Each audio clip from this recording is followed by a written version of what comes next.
Going to start our business meeting. I think we'll go ahead and start with some introductions since we have some new commission members joining us today. And remember that when you are speaking to pull the mic close to your mouth because we are recording and so the folks online can hear us. But let's go ahead and start at the end of the table. We'll start with our new commissioner, Commissioner Perullo. Okay. Can you say a few words about where you come from and your background? Good morning. Oh, it's working. Good morning. My name is Dave Perullo. I'm the new commissioner from District 1. I live in the Beaverton area in Washington County. Professionally, I'm the president and CEO of Explore Tualatin Valley, and we are the tourism promotion agency that drives economic vitality through tourism for our region. Started working in trail development work since I moved to Oregon 4 years ago. And so it's my pleasure to represent our area and to support our great Oregon parks. Thank you. Commissioner Izumi. Good morning. I'm Commissioner Izumi. I'm from District 3 and I live in the Portland area. Vicky Berger, Commissioner from District 6. I always say Salem area because it's easier. And I think this is my last meeting. I've been 8 years and it's been a joy and a pleasure.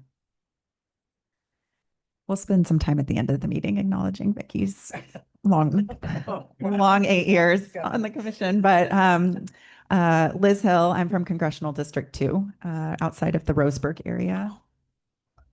Hi, Stu Spence, new commissioner. I don't know what district I am, but that's okay. I live in LeGrand. I'm our east of the Cascades representative. Nice to meet you. I'm the Parks and Recreation Director for the city of LeGrand. So I bring about 20 years of Parks and Rec knowledge and volunteerism through the Oregon Recreation and Park Association and other agencies. So excited to support our state parks.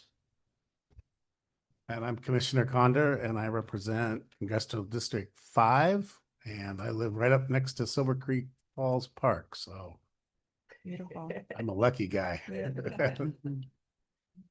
Well, we're meeting today in Independence, and we had a beautiful tour, walking tour yesterday with Mayor Kate, and very grateful for the city staff and the mayor who gave us that walking tour, but also talked to us a little bit about how some of the grants that come through OPRD have helped with economic development and vitality in their community. And it's just amazing to see the evolution of Independence over the last decade beyond.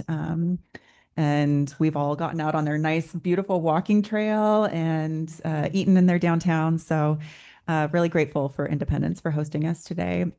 We also had an awesome tour of the Willamette River yesterday, the water trail with Scott Youngblood and Ryan Sparks, but the Benton County Sheriff also joined us, Sheriff's Office also joined us. And so I want to give a shout out to them for putting that great tour. It was beautiful weather. We saw at least 10 bald eagles and I think a few other birds of some nature. But it was awesome. It was a really fun day and so grateful for their time as well. Anybody else have any insights or thoughts from the last few days? Thank you for rubbing that Oh. You know what? When you are up to it, we'll get Scott to get you out on the in. river. Good. I Yep. love that. I'm really sorry I missed that. So we'll move to the next part of the agenda, which is approval of the April minutes. If everybody had a chance to look through those, then I would entertain a motion. Move approval. We have a motion from Commissioner Berger. Second. Oh, okay. We have one. We have a second from Commissioner Condor. All those in favor signify by saying aye. Aye. All those opposed, no. Hearing none, the minutes are approved. Next, we're going to look at or go to approval of today's agenda. Are there no changes? Yay. No changes? Okay, so the agenda stands as is. If everybody's good with it, I would entertain a motion. Motion to approve the agenda from Commissioner Izumi. Do I have a second? Second. Commissioner Berger. All those in favor signify by saying aye. Aye. Aye. Anybody opposed? Hearing none. The agenda is approved. You're so cool. So now we move into the public comment portion of our agenda.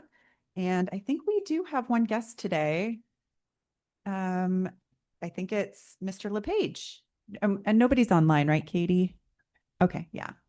And so we typically only allow 3 minutes for public comment, but we're excited for you to be here today. Thank you.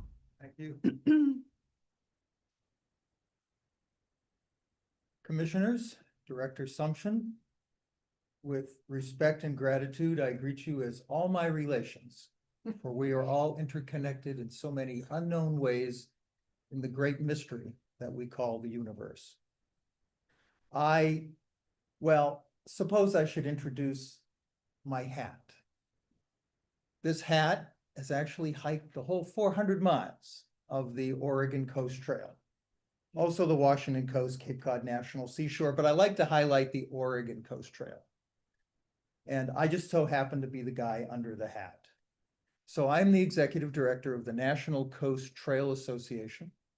Our primary focus is keeping the coast for everyone. And we do that by working on the Oregon Coast Trail. But I'm actually not here to talk about the Oregon Coast Trail today.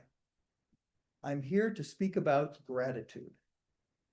As a matter of fact, I have in my packet here a report which I think will probably be the best report you ever will have read or ever will read about Oregon state parks.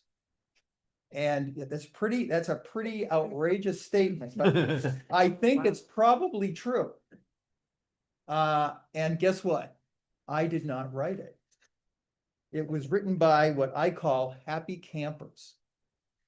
Last month, when I was on the South Coast, staying at Cape Blanco State Park to field scout a very bad gap in the Oregon Coast Trail south of there, I found a little journal that had been placed in the cabin. And I opened it up. And I was so impressed, I photographed various pages of it. And when you get a copy of this report, I'll let you be the judge yourself whether or not you think it's the best report ever on Oregon state parks. I call it an illustrated guide to gratitude. Okay, and it's only 10 pages long. So I'm told that the regular protocol is to hand this to Denise and she will pass it out. However, is there a way I can just give it to each of the commissioners? Sure. Because I've got 45 seconds. You can handle it. Yeah. So here we go. Thank you. There you go, Mr. Condor. Mr. Spence. I think you'll find this very interesting. Thank you. And it is an illustrated guide. For you want to share. Bill? Pardon me? Illustrations. Oh, it's illustrations. You wouldn't believe the illustrations. You are Izumi, right? Yeah. Vice Chair Berger. Thank you very much. Arullo. Arullo. There you go, sir. I dropped my nameplate. Oh, you're- I'm Steve Shipsey. Nice to see you There again. you go. Well, I did it on time. Thank you, and I'm free. Thank you, Mr. LePage. That was so lovely. A great acknowledgement of all the hard work that our OPRD staff do on a regular basis that goes unseen. And so thank you for sharing this. Moving on, we'll go to the director's update. Lisa, you have some things to share with us. What? Top it. Topic. Yeah. I'm gonna ask Matt and JR to come up and share a little bit about wildfire. Most of the stuff I have to share is legislative, and I don't want to take that away from Katie because she's got that seems to be my entire world right now is legislation and session, and fire sun started last week, but we thought it'd be really good to provide you an update. I almost sent you one over the weekend, and I was like, you know what, we're meeting next week and there'll be more new information to share. So thank you both.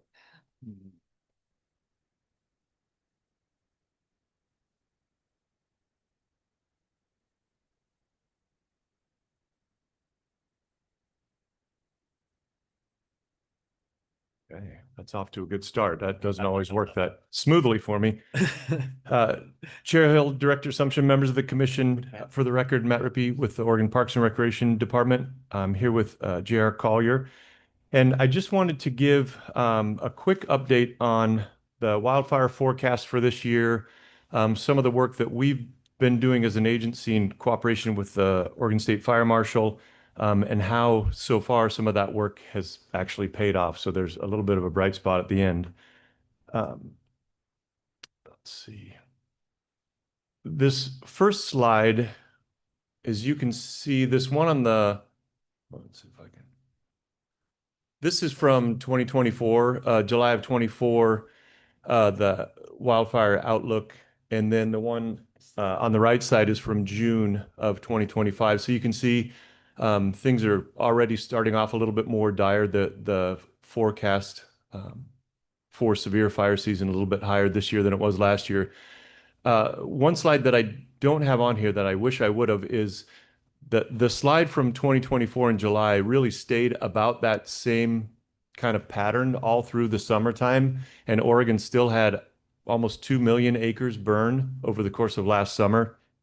So we're starting off with a little bit higher level of, a little bit higher wildfire outlook this year in June. And then this next slide will show you kind of the forecast for the entire summer. It's not a great picture. You can see it just, the Northwest really kind of falls into that red zone.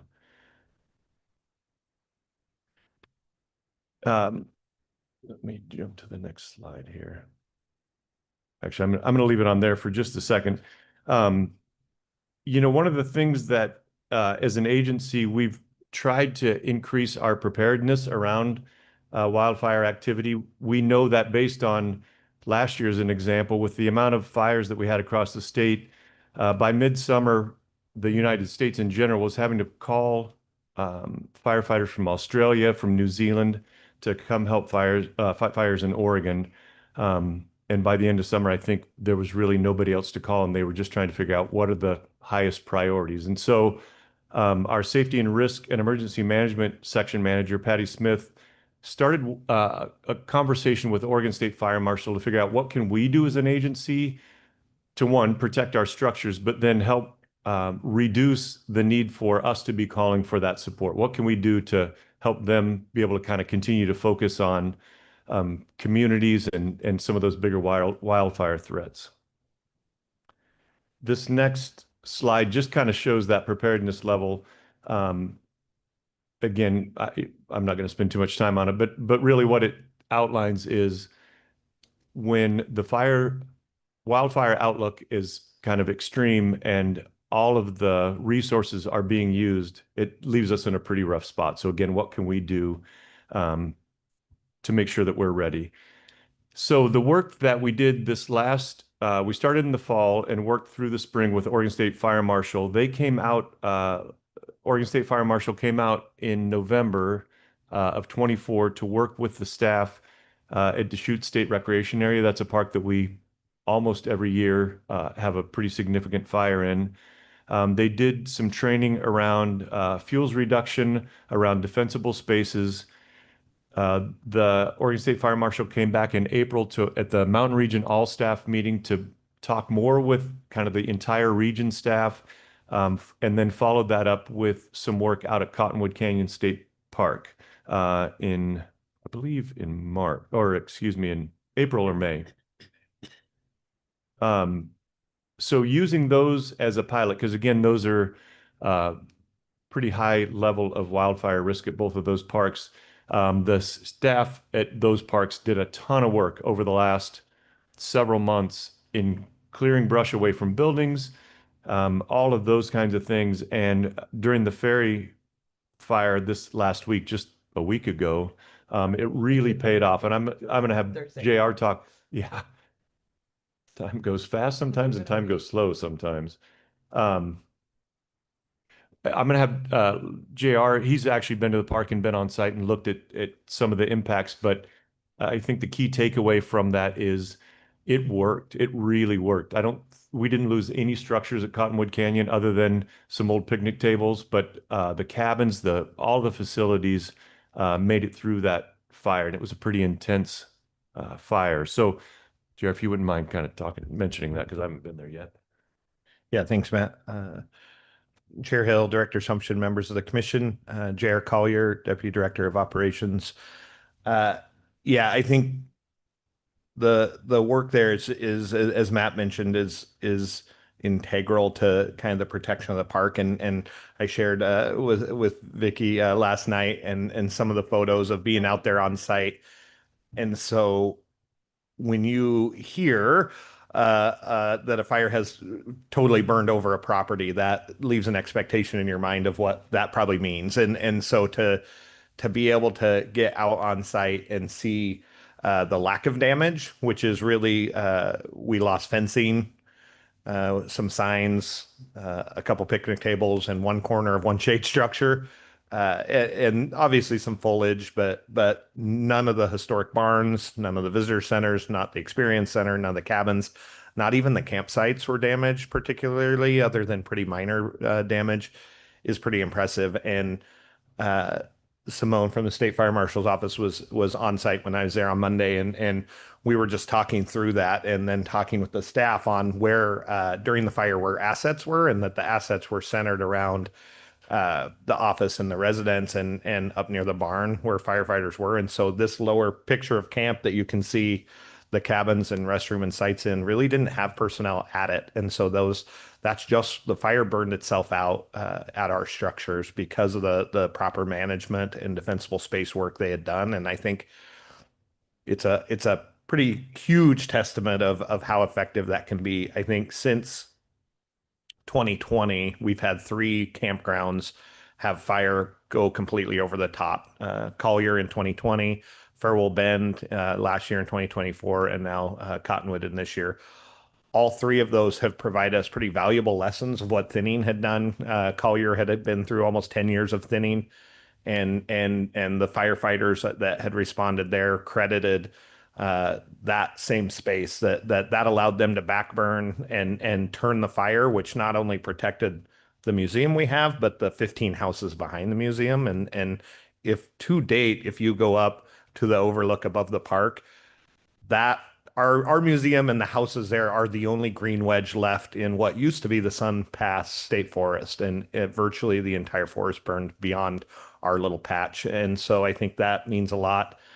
Similarly, at Farewell Bend last fall, staff had worked really hard. We'd had irrigation problems there for several years, and they worked really hard last spring to make sure all the irrigation was up and running between our property and the neighbor's property. A large fire started just outside the city of Huntington and hit us.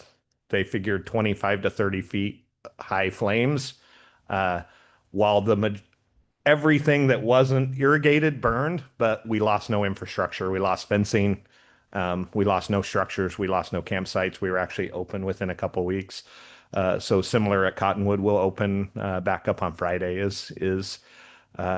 Staff are working this week on irrigation. They anticipated they would have it done today or tomorrow and have water back online on the trees. Power is back on, phone is back on, and so we'll be back open to visitors by Friday. So I think it's just a huge testament of what the proactive work can do. We do have the Cottonwood Canyon Institute there with the students this week, right? They canceled. They canceled. They- Okay. they- I was like, what a learning opportunity. We had reached out. We have a partnership with Eastern Oregon University, and we had tried to reach out to them to say we would let them still in. They had already made the call to cancel the students, and the professors, teachers were going to come out, and I think they went ahead and decided not to as well. Well, and I guess that gets to Vicky mentioned this morning that the reporters are reporting that we lost the entire campground, and she was also suggesting we might want to do this conversation with the reporters to let them know that it was successful, it did work, and it wasn't a total devastation or loss. The photos on your phone that I looked at last night with the campground and the hillside before and after and all around, just black. And there sits Cottonwood. And I will be honest with you, JR, when we visited Cottonwood and we went out to those brand new cabins and saw that brand new restroom and all that infrastructure, I thought those cabins looked pretty grim with the little gravel around them. I've rethought that. Yeah, right. They're wonderful. I just wanted to mention a couple of other things. I didn't have this in the slide presentation, but one of the other things that we're working on in terms of being a little bit more proactive is being able to wrap some of our historic buildings in particular. So a building like Kam Wah Chung, can we get in there beforehand, get that wrapped before a fire comes through? Again, it's going to protect the structure and it alleviates us from having to call in help that may not be there anyways. And so, so we're looking at kind of a lot of different things that we've not really done before. And I think we're having some good success. This list is also from Simone with the state fire marshal of just like, we need to celebrate this for one, and we need to advertise it of like, this worked. We need to keep doing more of this kind of work. So that was really all I had. I just wanted to give kind of a quick update. I would add in just a little bit, just means that we are in such an early fire season this year. And so we evacuated 3 parks in the last week since starting last Wednesday already. And so the Cove Palisades, I think we're just reopening today, it sounds like, because that fire did kind of stay at bay. But just to share a little bit of internal protocol of, I think our efforts are really around trying when we can to insulate and protect firefighters' time as well. And so the one of the procedures where I think most everybody's familiar with, the kind of 1, 2, 3 levels of evacuation, we adopted actually after the 2020 fires, internal protocol that we will observe 1 level below that as far as visitors. And so right now, if a park goes into a level 1 evacuation, we start alerting campers at that time they should be prepared to leave. And that if it triggers into a level 2, we'll evacuate at level 2.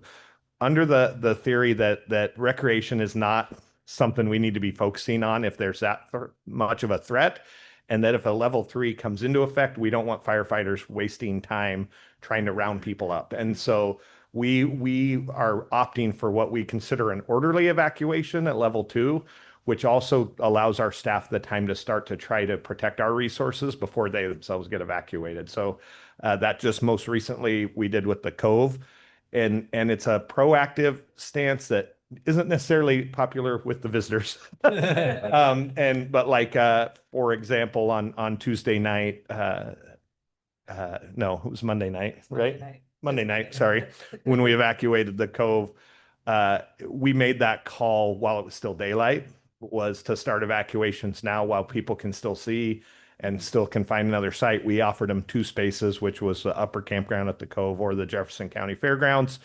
but made that call early, even though the fire was a distance off. But just in this idea of, we don't want to wait till 2 o'clock in the morning.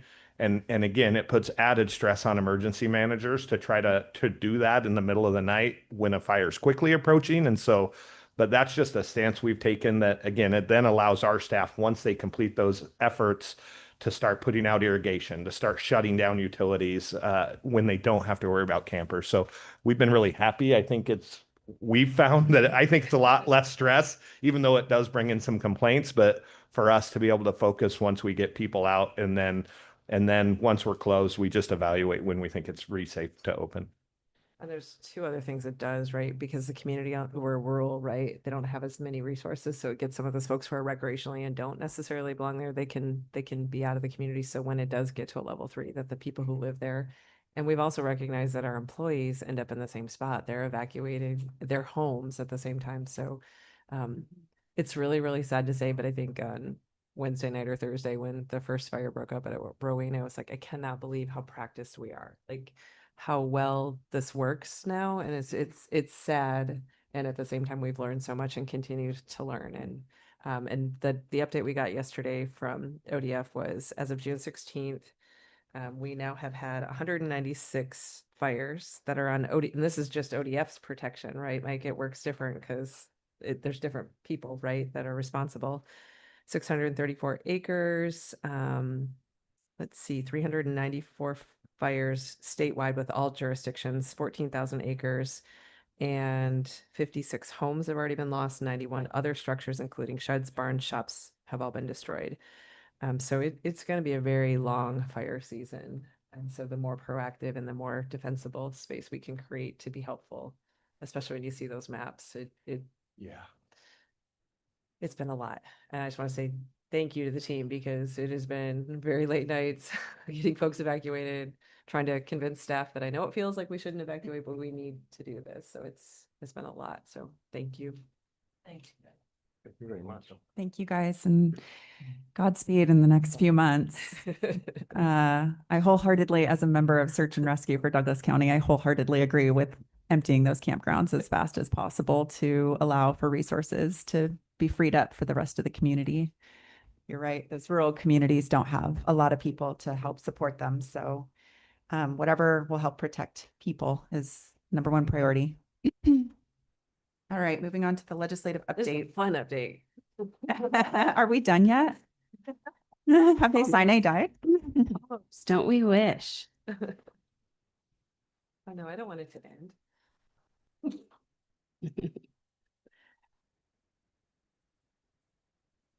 I haven't even shared these with you guys. Maybe it's something like that.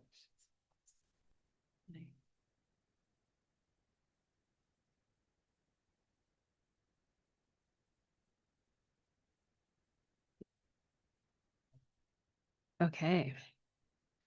So we're good. Chair Hill, Director Assumption, members of the commission, Katie Gauthier here with agenda item 3B, the legislative update. And yes, parts of this are fun, and no, we haven't sunny died yet, but very soon. So to start out, this is a fun picture. We did an event in partnership with Silver Falls. Senate President Wagner asked for help to surprise Senator Gerard with a bench in at Silver Falls on the new trail. And so you can't see the stone exactly, but this is the bench, and it's engraved with a quote from Senator Gerard about the rugged individualism of Oregon and raptors. He was very surprised and touched by the quote and by the bench that is along the trail. And they needed a bench there to help as people are walking along that new trail. And both senators were very grateful for our help. And Lisa might have more to say about that event. So this happened right after Full Ways and Means, and literally we were all like hiding from each other. And I had Senator Gerard in one gator, and Senator Wagner was walking with his team, and we literally had to stop, tell Senator Gerard, like, hey, there's an emergency. Hold on, we got to get on the phone. And we're waiting, trying to get the crew up onto the bench to surprise him. And his wife lied to him and said that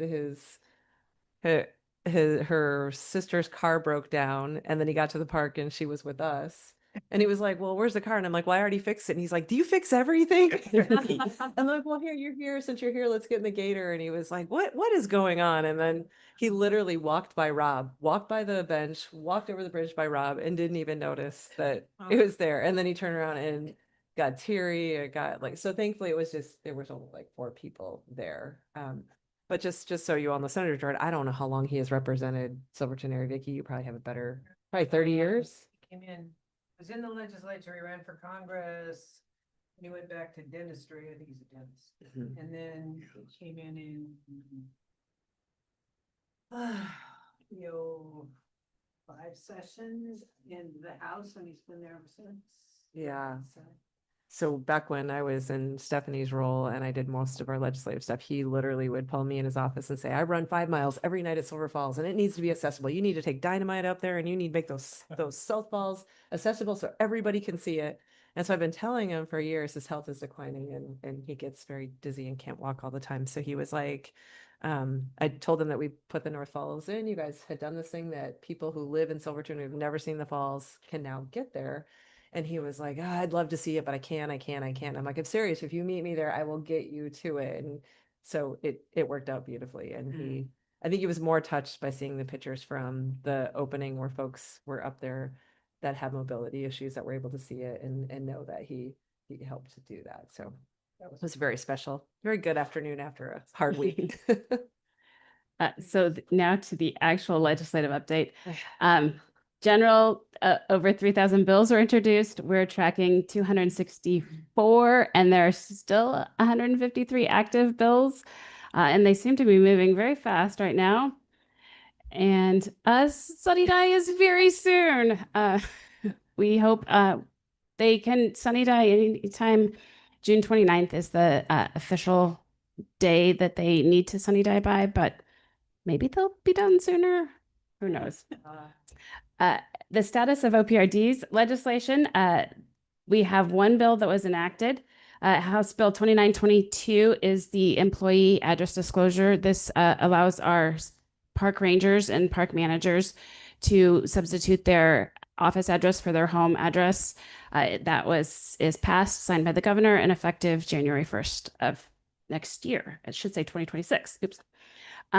The Ocean Shore Permitting Bill is on the House. It's passed out of Ways and Means. Thank you to Vice Chair Berger, who came and helped testify on that one. It's on the House floor as soon as today, and then we'll have to go to the Senate floor before that one goes through. And then most exciting, our procurement bill that would provide an exemption from most procurement practices, with the exception of surplus property and IT, is passed through both chambers and back through the Senate for concurrence and waiting the governor's signature. And that will be effective 91 days after Sunny Die, assuming so that one's there. Just a little bit about some other legislation. House Bill 2025 is the new transportation bill. There is the transportation bill that is moving potentially. There's a -13 amendment that was discussed last night. And if the -13 amendment, which is the one that they were discussing moving, if that one is adopted, it does include a RV registration fee increase that would impact the agency. And it also includes an abandoned RV fund. So House Bill 3209 was one that I have it on here that is not moving forward. The base bill 2025 does not include that increase, but if the -13 amendments are adopted, that would provide additional revenue for both the agency and for counties. The bill would also increase gas tax, so we would have additional revenue for ATV grants. So we'll see where that goes. It potentially has a work session this afternoon. That may get moved because they didn't have paperwork as of last night. And we did fill out a fiscal that was due this morning. So I don't know if they'll get other agencies to do that as well. But that is a potential movement.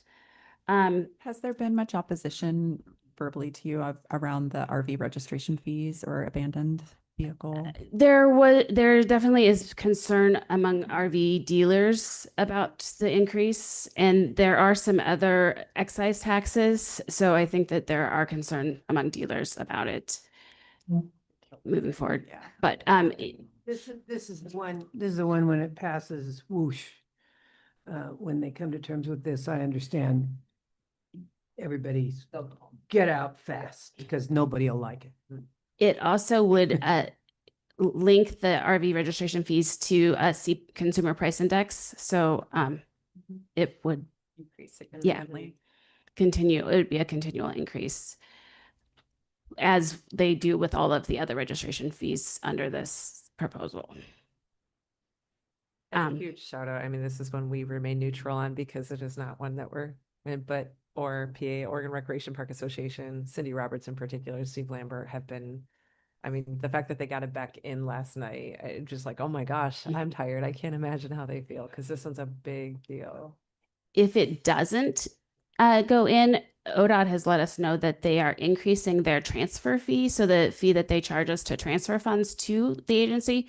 So there will be if we don't increase the fee, there will be a decrease in revenue to the agency for RV registration funds because of the increase in cost to transfer funds to us. If that makes sense. So next on the list, the ATV rulemaking. This is the bill that transfers rulemaking for sound levels and safety equipment from DEQ and ODOT to OPRD. And that bill is effective immediately and was passed in March, and you approved opening rulemaking in April.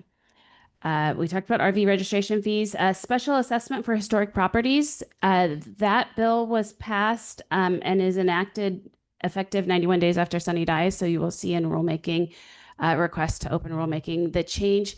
This is the program that we operate that sunset in 2024, I believe. And wasn't reenacted in prior sessions. We had bills to continue the program. They weren't passed in prior sessions.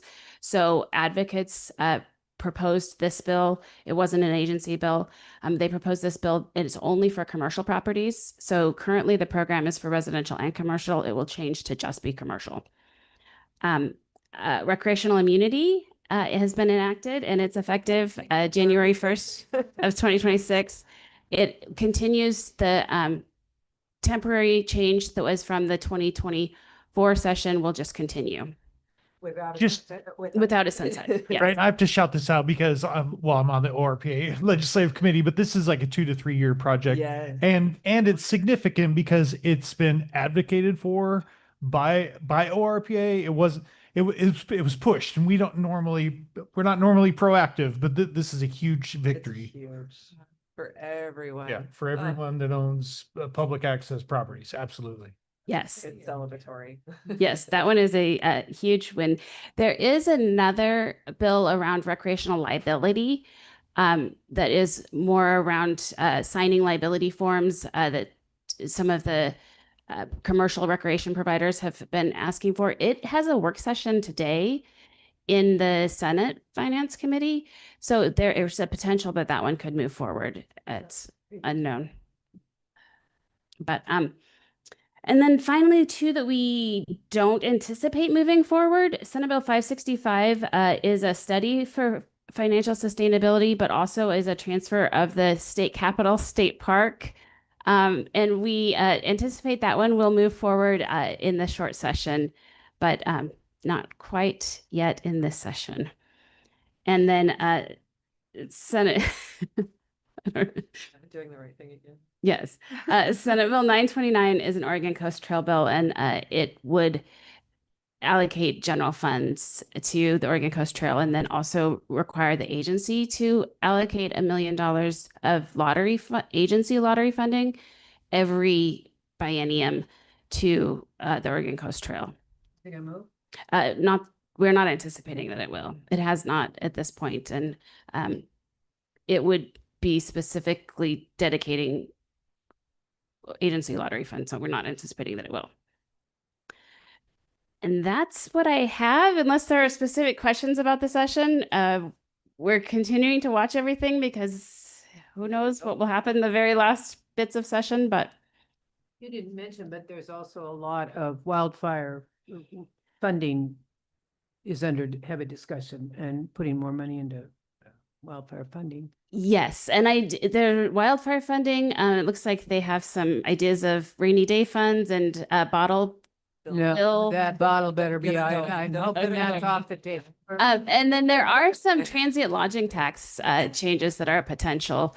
So I'm watching that. yeah, we'll be watching the transient lodging tax funding. It wouldn't provide additional funding necessarily to the agency, but we are watching transient lodging tax changes. Thank you. This was a heavy lift to get some of these bills done. And so Katie and Lisa and the rest of the team, thank you so much, because some of the top priorities for this commission have now passed and are going to be signed into law. And that's going to make a big impact on the agency for a long time. So congratulations. Thank you. Thank you so much for all the sacrifices you've made. And maybe we'll see. We'll get a couple more things in the next 2 weeks. But who Thank you knows? for the two of you for taking calls when I'm completely frantic and writing notes when they needed to be noted and jumping in, because it has been, we keep saying someone feels different, and it is totally different. It's been a really interesting session. Yes, it's all very much a team effort. Yeah. Thank you. I've never seen a bill die and resurrect so many times in my life. All right, we are moving on in the agenda to the budget, lottery forecast update with Rebecca. Hi, Rebecca. I understand this is maybe the last meeting we might have to ask. No, it is. Not like Alice, maybe I'll come back, she's done. 8 working days. I'm not counting hours, counting days, but Oh, yes, wow. 8 working days. So Chair Hill, Director Assumption, members of the commission, Rebecca Jasso with Financial Services with Oregon Parks and Recreation Department. So I'm going to talk to you today about item 4A. This is informational only. Unfortunately, it's kind of looking like doom and gloom going forward in future biennia. The June forecast was released on May 14th. This is also the forecast that they used to finalize our 25-27 budget. For the 23-25 budget, it's still looking pretty good for us. The forecast was actually, it's still showing in the positive, and it has increased about 1.3 million from the June 2023 forecast at the beginning of this biennium. When we're looking forward to the next bienniums, that's where the hit is currently at. So the 25-27 biennium is actually down about 5%. It's about 6.9, almost $7 million less than what we built the 25-27 budget on. And then going into 27-29, it's a decrease of 8.4 million at this point. So yeah, there's a lot of uncertainty with the economic outlook. I think the DAS economic forecasters are redoing their forecasting and some of their assumptions, and we're kind of seeing that in their projections that they're doing now. So any questions that I can try and answer for you? We'll end the biennium really, really good. And then we'll go into, yeah, we'll go into the next biennium and have to do a lot of different things. Thank goodness we got procurement. Yeah, I was going to ask, this does not reflect the potential procurement savings? No. No, and we have to always remind ourselves that budget is a budget, right? Like it's not reality, and we can anticipate these things, and it could fluctuate, it could go up, it can go down, and in an almost $400 million budget, 5 to 7 million is not a big deal. We can hold projects. I mean, it will be okay. It would be ideal if it was at least flat or up, but it just seems like everything that we're touching. ODOT saying they're going to charge us more, and state police said they're going to charge us more. Like everybody's budgets are tight, and so it's just every step forward we make, it seems like we're taking two back. So we're really going to have to, that study bill didn't pass to look at revenues, but we're going to continue. We already have folks that are working with us from the business sector to try to think about business strategies to be able to create additional revenue streams rather than constantly focusing on reductions, because it feels like such a doom and gloom and scarcity mindset. Like we have opportunities to actually generate revenue, and we need to start thinking differently about those. So you're going to start hearing us come back more frequently with public-private partnerships and things that we can be doing to enhance visitors' experience, whether that's food and beverage or that's experience or that's glamping or different lodging, but we're going to get a little more aggressive in looking at that. Regardless of the bill not passing, we can do that all by ourselves. There's no reason, and we've already started those dialogues. So we're going to stop focusing on lottery saving us, and we're going to figure out how to do this ourselves. And the budget team will look at, right now we do about 50% lottery funds, 50% other funds. So we'll have to look at that funding mix and see if we need to make some adjustments on it and rely more heavily on our other funds and get our balance built back up on the lottery fund side. Lottery's not coming back. It's not No, It is no. not coming back. No. And our share of it is not going to be increased. Nope. Yeah. Yep. I'm sorry. Yeah. You we and knew- I'll be retired. Just leave us. And You both can't just walk away and not care. I'm leaving Oregon, so No. transportation bill can, yes. So No, I'm not. I'm really excited. I'm actually really excited. So. Well, Rebecca, thank you so much for your service and for all of your support over the years. It's been such a pleasure to have you in front of us, and sometimes having good news, sometimes bad news. But I think, I mean, you're just a breath of fresh air every time you come up and say it in such a kind way that we are losing money.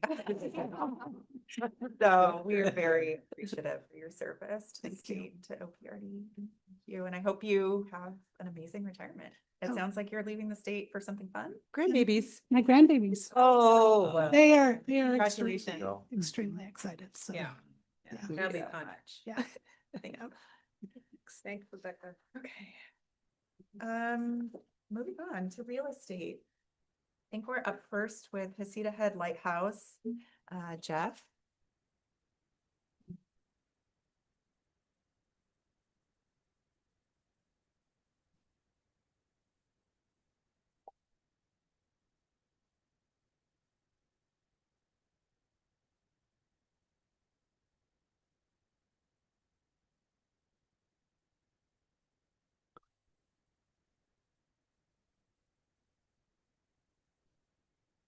Oh, we have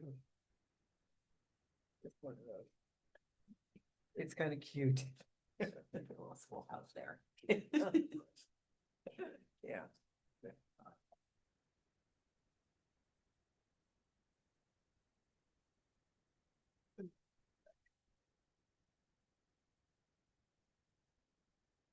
Chair Hill, Director Assumption, members of the commission, I'm Jeff Walker, property agent for OPRD Real Estate Services. I'm bringing forward agenda item 5A, action on the potential acquisition of a 1 acre and holding parcel. We're in a Hasita Head Lighthouse State Scenic Viewpoint, encompasses approximately 549 acres on both sides of Highway 101 in Lane County. The Hasita Head Lighthouse sits about 206 feet above the Pacific Ocean. It is believed to be one of the most photographed on the Oregon coast. The lands were acquired by the state park systems dating back to the 1930s. The scenic viewpoint, located about 12 miles north of Florence, offers hiking, marine mammal, and bird watching, and other outdoor activities that have welcomed state park visitors for decades. Staff recently identified a 1 acre parcel and in holding in this park that is owned by the Sioux Falls School District. This vacant parcel is in the immediate area of the Hasita Head Lighthouse parking lot. With OPRD owning the surrounding land, by acquiring this parcel, it would align with our park planning, eliminate possible management issues, and support the operation as a state park land. Recent valuation activities determined the property to be valued about $45,000, and the school district has agreed to sell the property to OPRD at that value.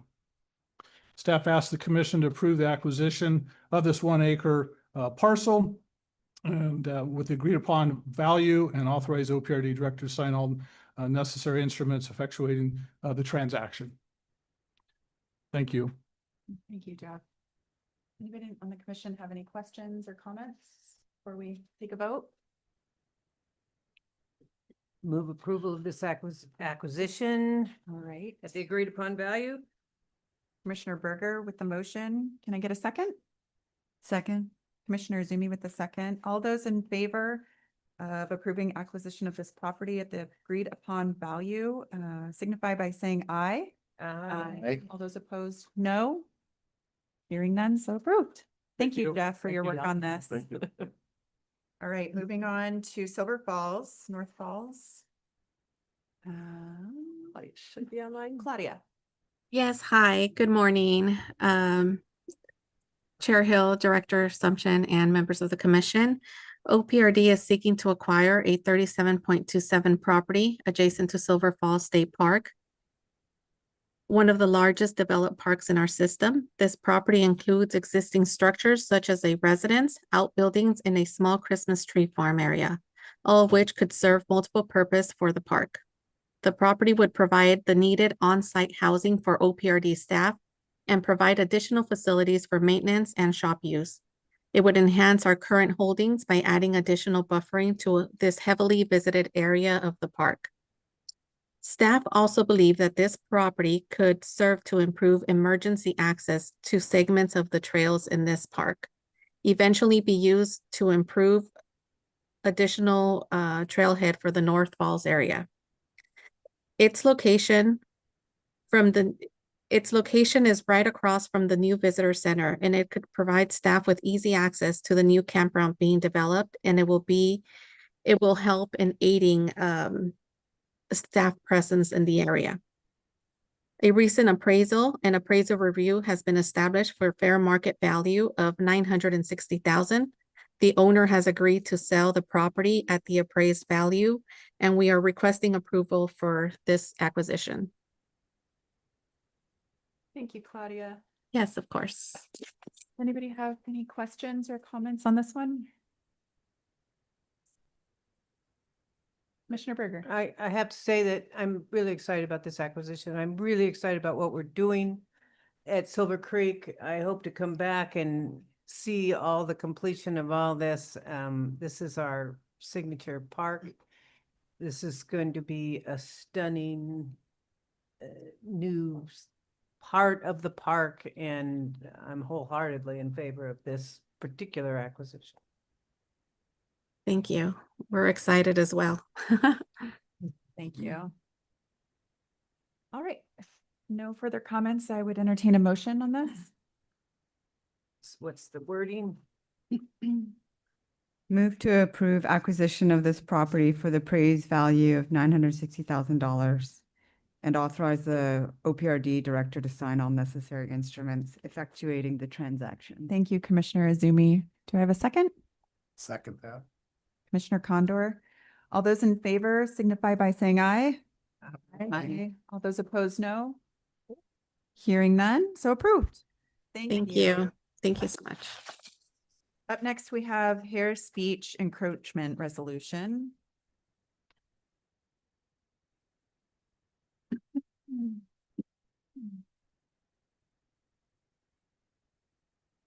Chair Hill. Director Sumption, Commissioners. Harris Beach State Recreation Area is approximately 172 acres of land. It is just on the north boundary of Brookings. It offers day use activities, some overnight camping. It's bisected by Highway 101. As you can see on the map here.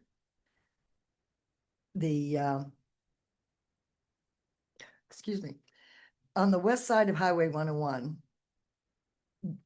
there we have a campground, we have Harris Butte with hiking trails, we have wooded valleys along the lower reach of the Harris Creek and the Rocky Headlands. There's about 150-foot bluffs overlooking the ocean on this west side.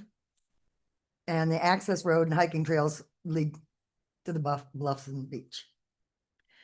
So recent real estate activity involving a private citizen at the south end of the park brought about a question of a possible encroachment on our land. And current mapping that was available made it difficult to determine if it was in fact an encroachment. When the new owner of the property approached OPRD regarding possibility of resolving this issue, OPRD recommended that they have survey work done to determine what, if any, actual encroachment existed, because the mapping was that confusing. The survey activity was completed, and it does indicate that there is a small section of the residence's concrete driveway, a set of stairs, and a boardwalk that is encroaching on our lands. To resolve the encroachment and to meet the local government's setback requirements, we'll need approximately 1,924 square feet of our property to resolve that without making any changes, and this would be done through a boundary line adjustment.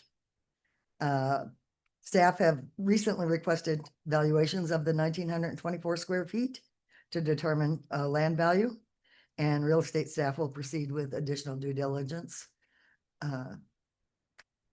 before returning to commission for future requests for action. Thank you, Alice. Are there any questions? Nothing? All right.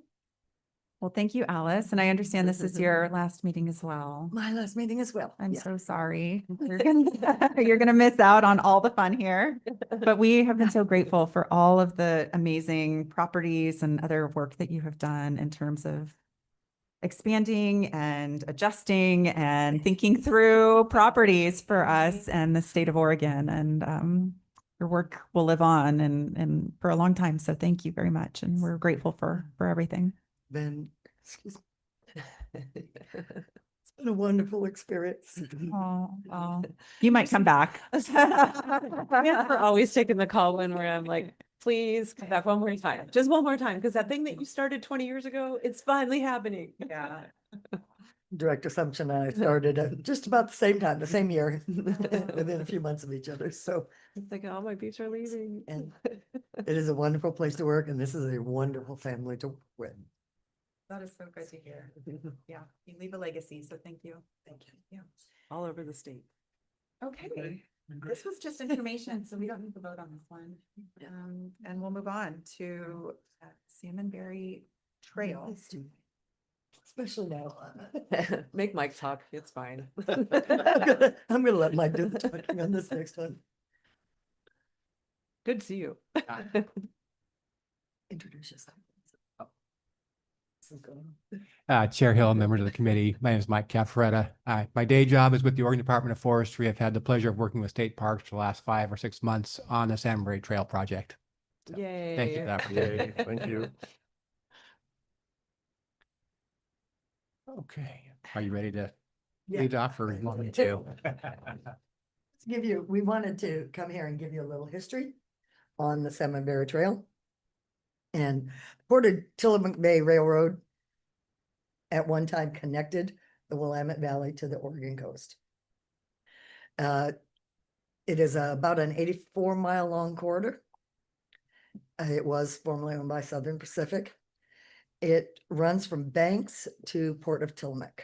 To give you see if I can zoom out just a little bit more so you can see the whole picture. Yep, and then I lost it. There we go. As you can see.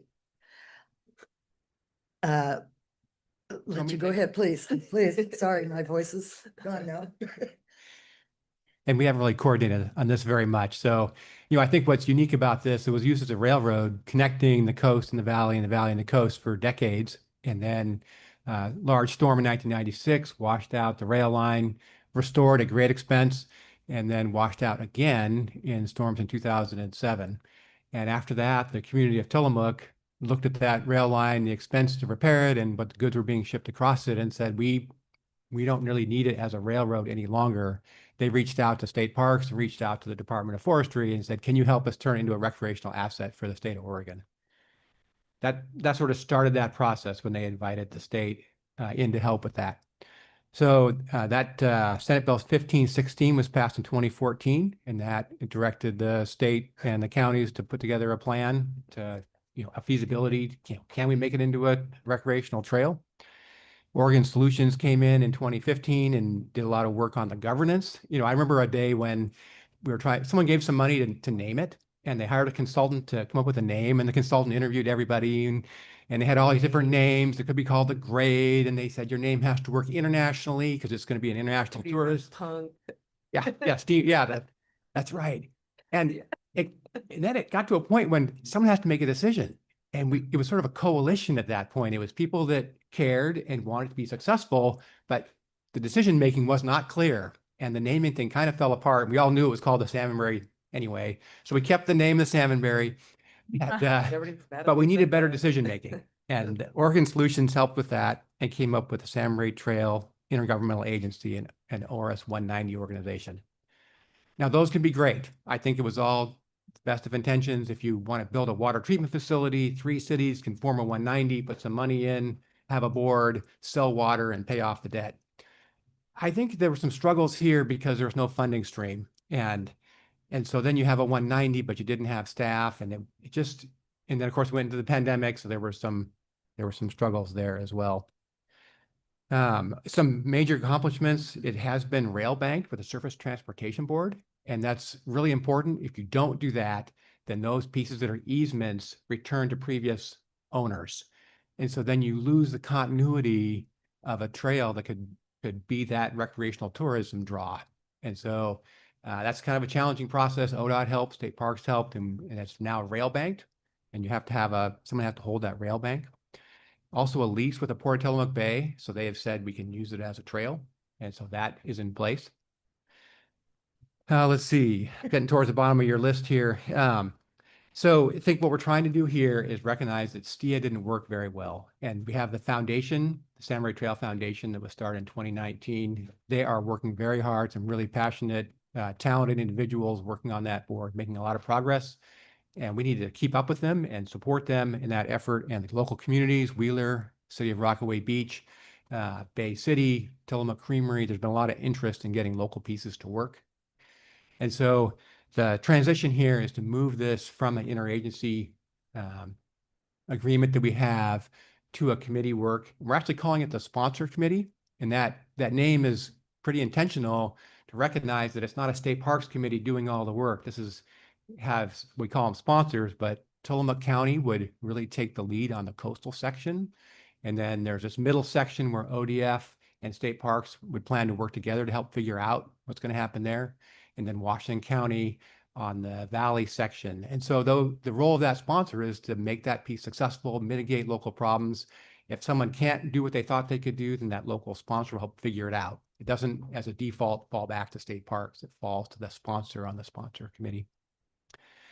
There's a funding agreement that goes with it. So the partners realize that nobody can do this alone. And so to fund this work at state parks, Visit Tualatin Valley has helped. Tillamook County is putting money in. Washington County is putting money in. I think ODF is going to put some money in. I haven't got the full number yet, but they're definitely helping to do that. Yes, they are. Oh. So, and part of that is to have is to show they care and have a voice. So I'll give her my Venmo account. I know. I'll tell Kate. So I think there's a lot of positive energy right now. People are working really hard and really appreciate that state parks can play that role. It really just makes it possible for local communities to use that trail. And when you go along the coast, you realize how important that is, that you have the Highway 101 and you have the communities, and there's really an awkward space there where there's a rail corridor and that's needed. And then when you hear people internationally talk about hearing about this and wanting to come, you realize the benefits internationally. Alice, how did we finish it off? Finish it. Okay. The intent is that STIA will basically disband and as an intergovernmental agency. With that, we'll go to the Surface Transportation Board and request their approval for their lease to come to us as the sponsor of this. And as the lessee, our Director. Will have responsibilities to oversee this sponsor committee and hopefully keep consistency in all of the various groups and segments of this trail. Yeah. So it's just an informational item. There's no action needed. Tillamook County, Washington County, and ODF are all taking it to their commissions boards for a similar concurrence that everybody understands what the responsibilities and whatnot are. So I'm thinking we should by probably July, I think would be the soonest. So by fall, we would be ready we will not sign that STB agreement until we have all the partners in agreement and the MOU in place with each of those partners. But wanted you to be aware of it because it is getting a little media stuff to where people are like, you just bought what? And I was like, wait a minute, we didn't buy anything. We're not, it's not that. We wanted this before the commission, so the commission can be aware of the activity going. I mean, to be honest, this makes me nervous. It makes other folks nervous. We understand the value and the importance and the collaboration that has gone into the decade plus work on this and want to see it continue. But to be holding the bag at the end of the day makes us all a little nervous. So, we have discussed making sure that these agreements are tight and everybody really understands their responsibility in perpetuity. And that while now everybody's eager and excited, is that may not be there in a decade or 2 decades. And state parks certainly does not have the resources to maintain this all on their own. And so this is it's really, really important that we have in writing the partnership, the history of this and the commitment from all the partners as we move forward with the STB and the agreements moving forward. So yes, it's a positive thing. I don't mean to be negative Nancy here, but it is something that weighs on us, and we want to see this for the state. It's a good thing, but we certainly won't be holding the bag at the end of the day if people don't hold up to their portion of the bargain. So Thank you, Chair Hill. And we've worked really hard to both set that verbally with everybody and also to put it in the agreements. And like, if someone does have to back out, there are certain things that put it in place that they do have to have a local conversation about trying to fix it first. And if they don't, then take out the trail and put it to bed and put it back into a stable location so it can just be an unused piece of ground. Unused site. So that State Parks is not left having to manage an 84-mile trail with no partners. yeah, big one. Yeah. Dave, do you have any comments on this one? You've been at the table so much. Yeah. Hey, Mike, excellent to see you. Yeah. I was just curious if you can update the commission on the MOU, because I know that you've been bird dogging some revisions of that with the stakeholders. I mean, are we at a final MOU or are you expecting continued negotiation on that? Thank you, Dave. I think we are done with the MOU. My understanding is everybody's taken a final look at it. I've made some adjustments, mostly just around format and nothing of any substance. I'll be getting that final draft out hopefully Monday, for anybody that wants to take it to their commission, and you've taken a look at it here. So it's going in front of the Washington County Commission. It's in July, it might be July 15th. And it'll be going in front of Tillamook County as well. So it's done. Yeah. Unless they have changes. Unless they reject it and ask for changes, in which case we'd have to come back together and get everyone to agree to them. I just want to say it's a huge commitment if ODF financially buys in, because I think that's part of our concern is that State Parks is left holding the bag solely. So I appreciate that effort. Yeah, it's huge. Yeah. That must be all Mike. Yeah. Nicely done. Thank Yeah. you. On his way out as well. Right. Wow. Well, thank you guys for all the work on this, and Lisa, all your work on this over the last decade. It's been a rough one. So I'm glad we can come to some resolution on it where people are happy. Mike has to stay involved because I think if Mike goes, I'm the only one left from the beginning. And Michelle. Yeah, the Michelle. three of us. Michelle Oh, Bradley from wow. Port of Tillamook Bay, but that's it. Yeah. Well, thank you very much. And thanks for your work on this. Yeah. Much appreciated. All right. Moving on to 5E, the quarterly real estate transaction update. Right? No, No, Sorry. sorry. it was in. No, I don't. Never mind. It was there, but we pulled it out. Updated agenda. No. I don't know why it's not on the agenda. All right, moving on to community engagement.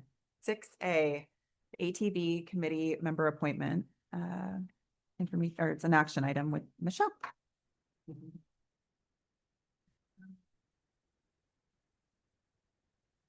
Good morning, Chair Hill, Director Sumption, members of the commission. I'm Michelle Scalise. I'm the manager of the Grants and Community Programs section at OPRD. I'm here today to bring forward item 6A on your agenda, an action item to recommend an appointment to the All-Terrain Vehicle Committee. The committee includes 16 members from a range of agencies and perspectives, and it provides important guidance to the agency, including ATV safety in Oregon, reviewing accident data, recommending safety standards, and advising on statutory vehicle classifications when necessary. The BLM seat is currently vacant due to the retirement of Chris Knopf. The Bureau has selected David Moore to fill the role. David is an outdoor recreation planner with Oregon, Washington BLM offices and brings over 20 years experience of off-highway vehicle management. And he has worked in both Oregon and California and has a long-standing personal and professional connection to ATV recreation. With that, I respectfully request your approval of the appointment of David Moore as the BLM representative on the ATV Advisory Committee. Thanks, Michelle. I would entertain a motion if nobody has questions. Move appointment. Sounds eminently qualified. Yes, it and, happy to have him on board. Thank All right, you. we have a motion from Commissioner Berger. Can I get a second? Second. All right, Commissioner Perullo. All those in favor of approving this commission appointment of recommended ATV Advisory Committee member David Moore signify by saying aye. Aye. All those opposed, no. Hearing no opposition, so approved. Thank you. Michelle.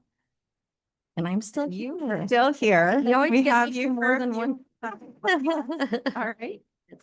Yeah, always fun to do more than one. So good morning again, Chair Hill, Director Assumption, and members of the commission. For the record, once again, I'm Michelle Scalise, manager of the Grants and Community Program section at OPRD.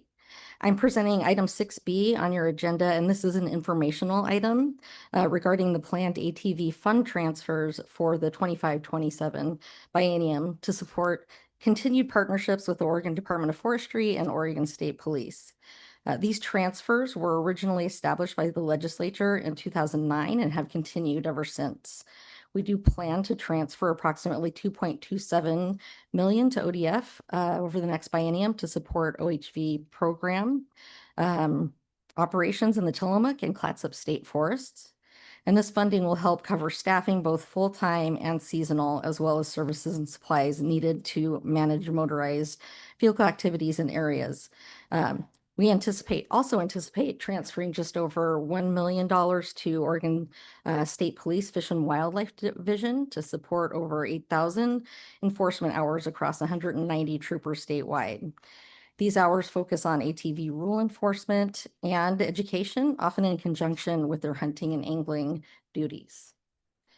These agreements continue longstanding legislative direction and are contingent on funding availability through the adopted OPRD budget. And I'm happy to answer any questions. So do we do this every 2 years? We make these exact transfers? Yeah, and Yeah. really the only adjustment typically is inflation. You know, there are sometimes discussions from the other agencies for more, but we typically keep it to the. And at a percentage or what is? It's usually, I get the budget folks at OPRD work with the other agencies' budget folks, and it's usually just standard inflation. Interesting. Thank you. Yeah. All right, thanks, Michelle. What's next? OPRD Southern Resident Orca Endangered Species Management Plan. That's exciting. Orcas. I was told I needed to move some things around on here.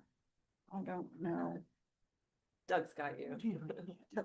Well, I know how to open a presentation, but I was told there's multiple steps, so I don't want to mess it up.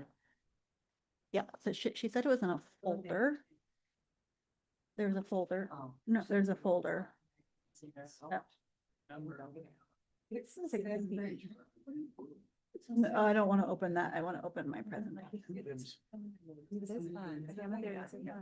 There's pretty pictures. I know.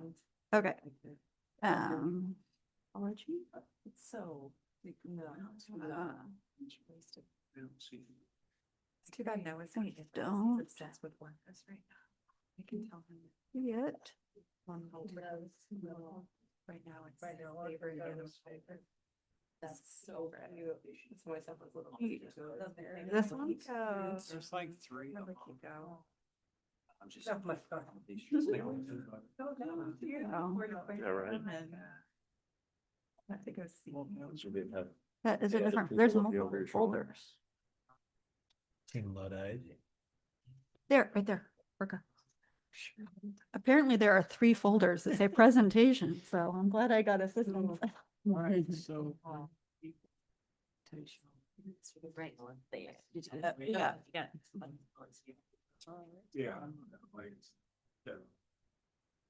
And then I was told I needed to put it on Zoom too, or does that automatically happen? So I'll just get started. Well, IT assist me.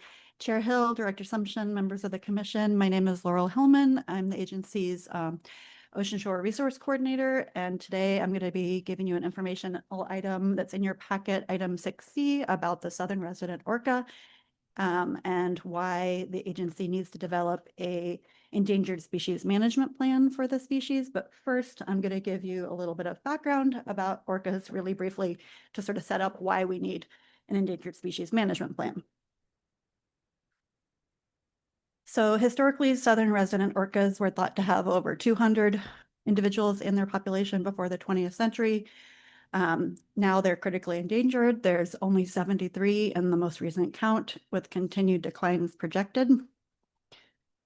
They were listed as federally listed under the Endangered Species Act in 2005. And in 2021, their critical habitat was expanded from the sort of key area that you might associate with southern resident orcas in the Salish Sea, which is Washington and British Columbia, to include the nearshore waters off of Oregon. It was found to be critical not only for their transit, but also for feeding. Oregon Department of Fish and Wildlife found them to be in danger of extinction in a significant portion of their range. And so they were listed, state listed in 2024. And as part of that state listing, there's a new thing in statute and rules that says that state land owning agencies need to develop an endangered species management plan. So the Oregon Department of Fish and Wildlife told us that we needed to submit an endangered species management plan. We've only ever done that once for the marbled murrelet. But we need to submit an endangered species management plan to ODFW for their August commission meeting. So they said we need to submit it by July.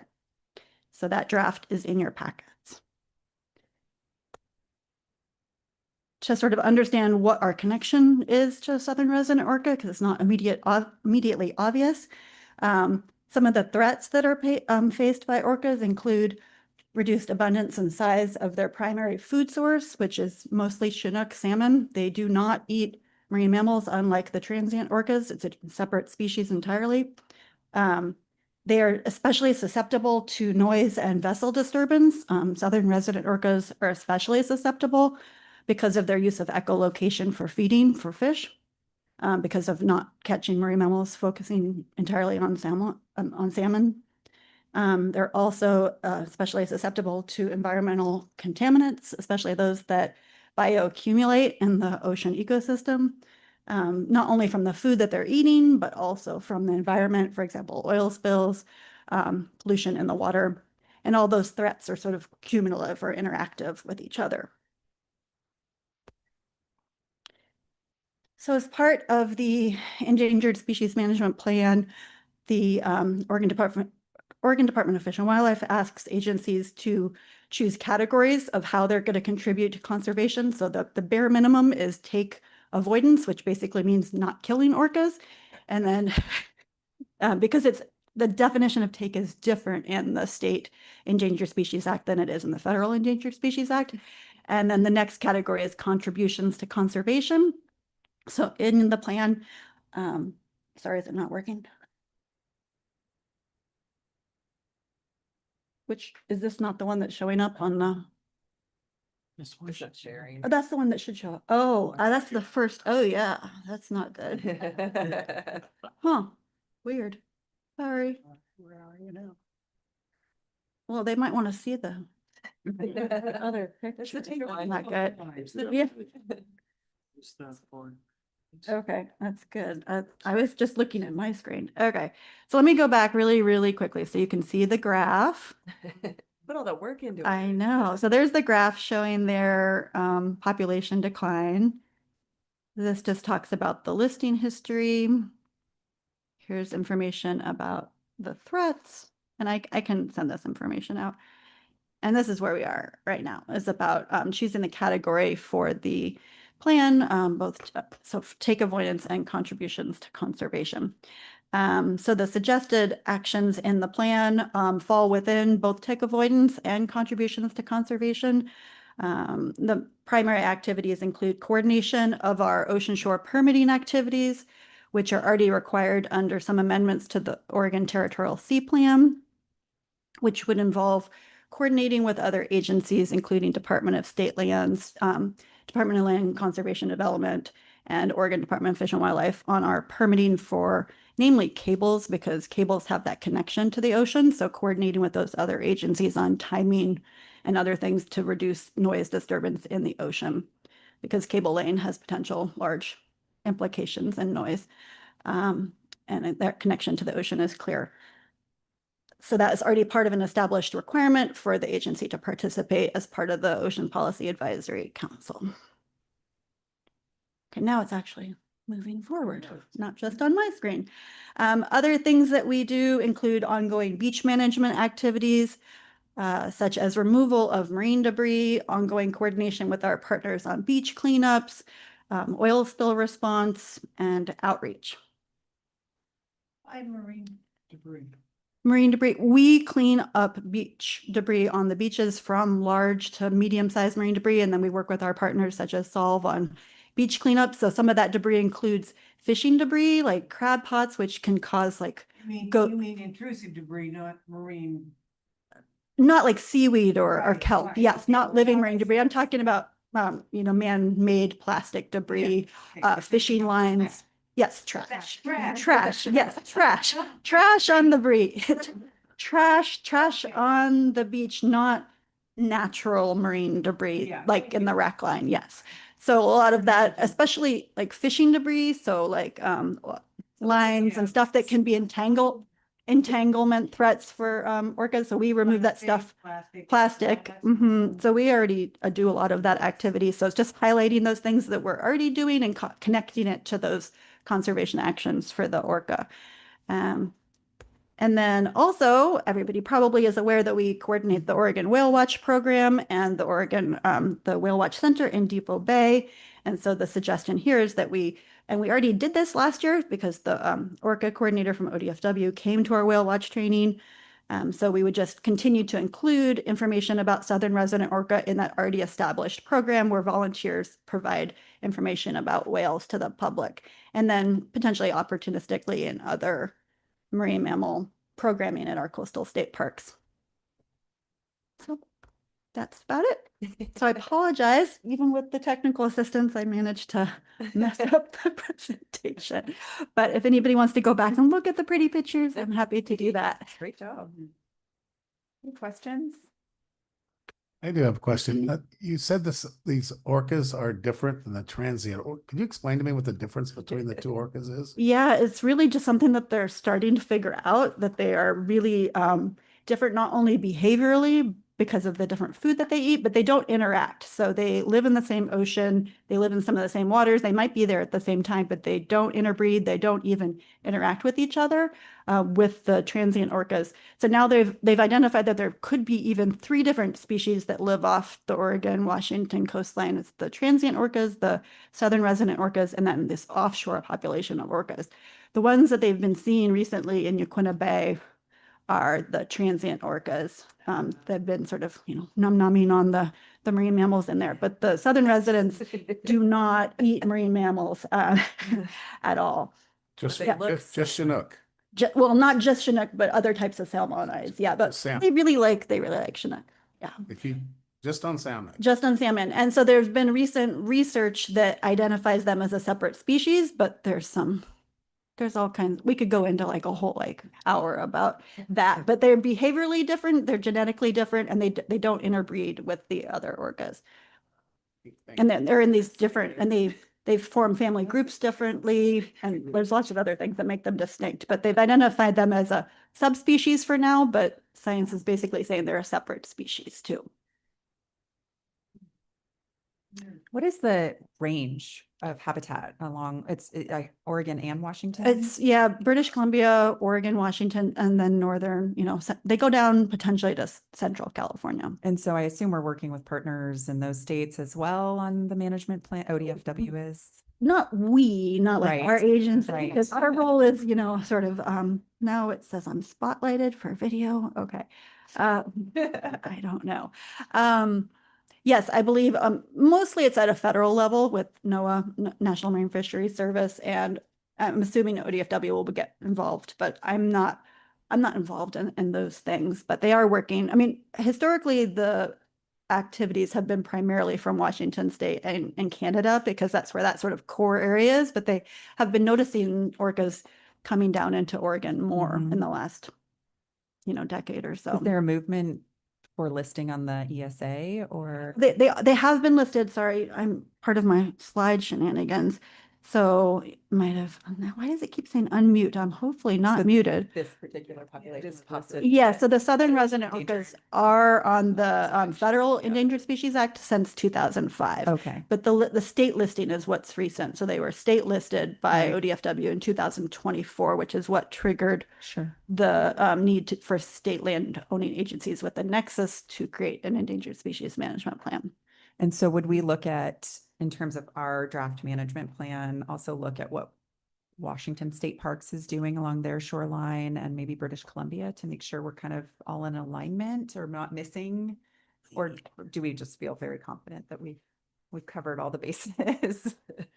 I think that I've looked at what other folks are doing, and a lot of our plan is connected to the federal plan. So there's recovery actions. So the requirement from ODFW is to look at the federal recovery actions and then connect it to things that you're doing in the agency. So I can definitely, Chair Hill, that's a great suggestion. Just double check and see if there's nothing that we're missing from Washington State Parks or our partners up there before we finalize the plan.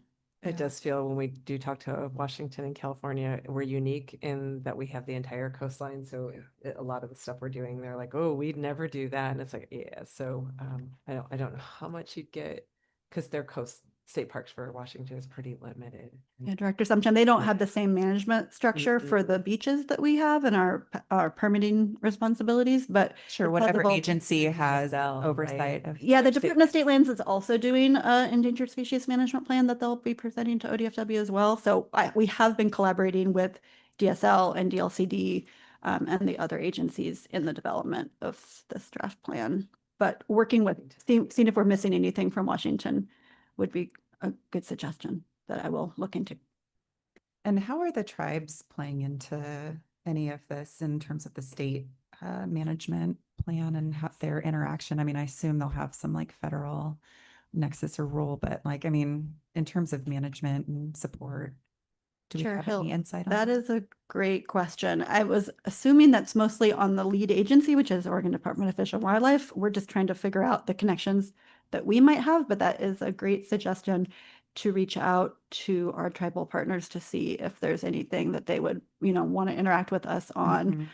There's nothing we're proposing in here that we're not already doing as part of sort of our permitting and our management of the Whale Watch program. But there might be something that we're missing that they suggest. So I can reach out to Yeah. Helena and Stacy and see if there's opportunities for collaboration. I imagine there might be, I mean, in terms of their Mhm. interest in salmon, but also like megafauna like orcas, it would be something Definitely. that they're probably interested in, but maybe aren't being consulted on in terms of this. So there might be a nexus or a role that they want to play that we could involve them in. That's a great suggestion. My son he's 6 and he's obsessed with orcas right now. So I'm not going to get into the weeds on all the details of questions that he would have, but he would be shocked and sad to learn that there's probably only 73 left. So if we can get that number up. There are more of the other species of orcas, but it's the southern resident orca that's at that really the edge. Those are great suggestions. Thank you, Thank Laura, you for so much all of for your your work on time. this. Sorry It's about really that interesting problem. stuff. You don't always get this stuff, so it's fun. Thank you. Great. Where are we now? Heritage. Moving on to the heritage section update with Matt.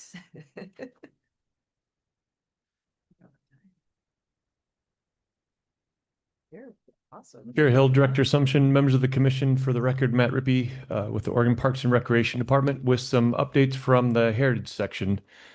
First, you'll see on the brief that after a little over 25 years that Chrissy Curran will be retiring from the Deputy SHPO role. We'll have a little bit more recognition for her at the end of the meeting today, so I won't go into too much detail other than she has done a tremendous amount for that program, not only within Oregon, but nationally through the Nick SHPO.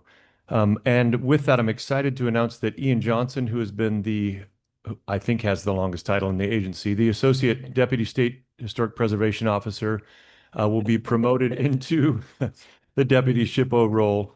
I just want to say I've been working with Ian quite a bit over the last year. I hadn't really worked with him much before, but I'm really excited to get him into this role. He's just got such a great approach to the work.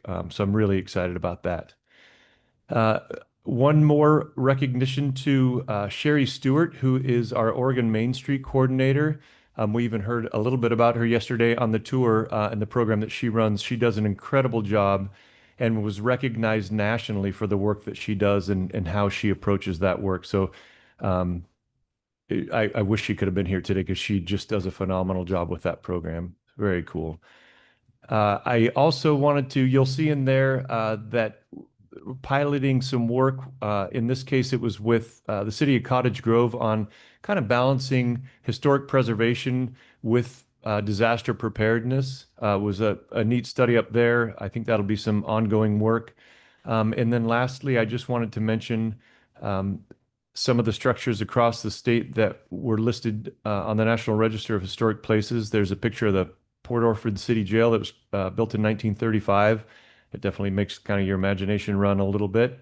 There were some other facilities across the state, the Salem Substation. There's a building, I don't know the last time you've been down to Lake Oahe, but they call it the Rock Store. The Oahe grocery store there, kind of near Nissa and Adrian, was also listed. And then the Mingus Park Community Building in Coos Bay.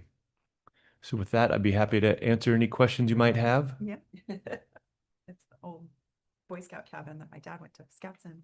Oh, no kidding. Okay. Great. None. Okay. Thank you. Thanks, Matt. Mhm. And congratulations to Sherry. That's a Yes. Huge. great honor Oh, for my us to goodness. have. Yes. Yes. Okay, moving on to Park Development Division, Fort Stephen Guardhouse construction. Good morning, everyone. Okay, everyone, can you hear me okay? We can hear Rob, yeah. Thank you. Good morning, Chair Hill, Director Sumption, and members of the commission. For the record, my name is Rob Morris. I'm the engineering lead for OPRD, and I'm here to present item 8, the Fort Stevens Guardhouse construction contract amendment. Just as a little background on the project, this item relates to the rehabilitation and weatherproofing of the historic guardhouse at Fort Stevens State Park.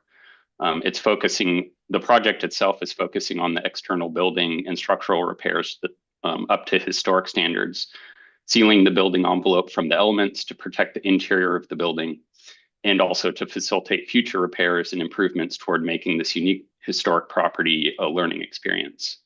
The guardhouse was built in 1911 for temporary confinement of military personnel. So probably a lot of exciting things happen there. And it is one of only 3 such buildings still in existence. So it's a really important resource for both the park and the agency. Some background on this contract. The Fort Stevens Guardhouse project was previously approved by the commission for construction costs not to exceed $3.4 million. Currently, we are in contract with Bremick Construction, who's doing the repairs for a total contract amount of a little over $3.2 million. And right now they are working on waterproofing the foundation. There has been continuous infiltration of water into the foundation. The groundwater is really high in that area because it's so close to sea level, and it's a lot of sandy conditions. So the footing for the guardhouse was initially constructed by just filling a trench full of concrete, and the contractor was hoping that there was a clean area to attach some waterproofing and weatherproofing membrane to sort of seal up the basement. Well, once they got down there and started excavating, they realized that it was not a clean joint. It was, very, there were sharp, jagged edges, and it would take some work to repair that before adding the membrane. And so this work right here is basically adding that membrane and waterproofing the basement of the guardhouse so that to stop water infiltration and basically keep the inside dry and keep us from having to run a sump pump in the basement. So what we're doing right now is we're asking for an additional $200,000 to be added on top of the current not to exceed amount of $3.4 million. So the action requested is approval of construction contract not to exceed $3.6 million. And that additional 200,000 will allow Bremic to complete the repairs to the foundation and waterproofing. So can you clarify, because our briefing doesn't make it very clear, the current total is 3.2 million and they're expecting costs, an additional amount of costs to be what? About $200,000. So asking for the, 3.4. Go ahead. oh, sorry. So it's been approved up to $3.4 million. Right. The current contract is for $3.22 million. So another 200,000 would bump us up over the $3.4 million threshold. So we're asking for $3.6 million to have a little wiggle room so that we know it's going to cost at least 200,000 to make these repairs, additional money to make these repairs to the foundation. And that'll give us some wiggle room in case, it incurs a little bit more cost than is anticipated. And we're confident that this is going to be the fix that keeps the water out, or are they still going to have to do some digging to figure out if there's more problem? They've pretty much assessed the problem. I think it's just going to be a matter of, the time it takes to excavate and install the membrane. But this is the last step of the project as it stands at the guardhouse in order to basically seal off the exterior. And then that'll allow us to get into the interior. And my understanding is a lot of that work is going to be done, within the agency with some of our historic experts and also learning experiences for rangers in historic repairs. So this contract is really just to seal the exterior of the building. Thank you. Any other questions? All right. And the majority of these funds came from Go Bonds, right? That's correct. This is a Go Bond project. Awesome. Well, I will entertain a motion. I'll move to approve the construction contract not to exceed 3.6 million. Awesome. Commissioner Spence, do I have a second? Second. Oh, Commissioner Azumi for the win. All right. All those in favor of approval of construction contract for the Fort Stevens Guardhouse construction not to exceed 3.6 million signify by saying aye. Aye. All those opposed, no. Hearing none, it is approved. Thank you, Rob, for your work on this. Thank you. All right, we will just keep chugging along. We are moving into rulemaking. So our first one is Ocean Shore Vehicle Access, Manzanita. If anybody needs to take a break to go to the restroom or just stand and walk around, please feel free to do that.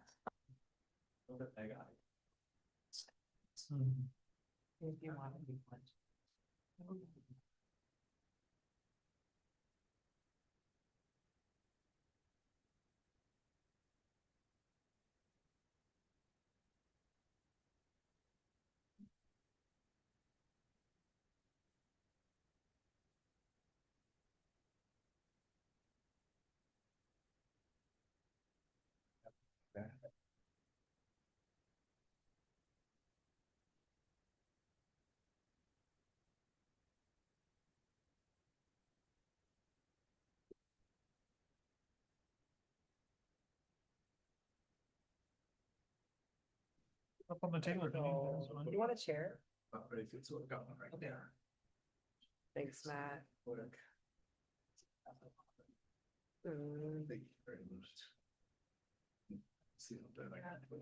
Katie?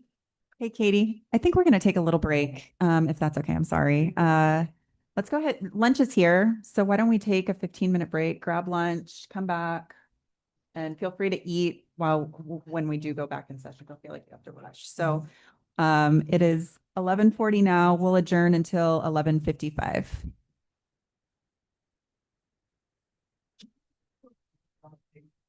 Yeah, this is the way out. I understand. That's all good. Yeah. We have-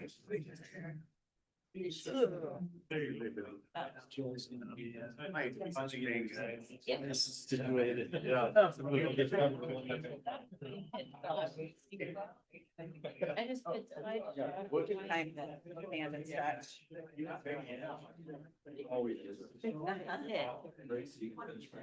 I know, I feel awkward. Oh my God.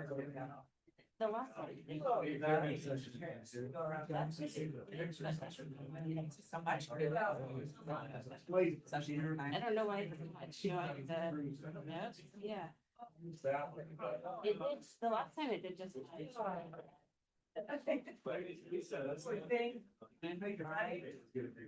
Yeah, the last one it did.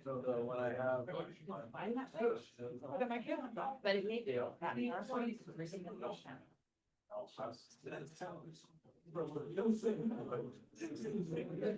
Whatever she tells me it is. I just need a few notes.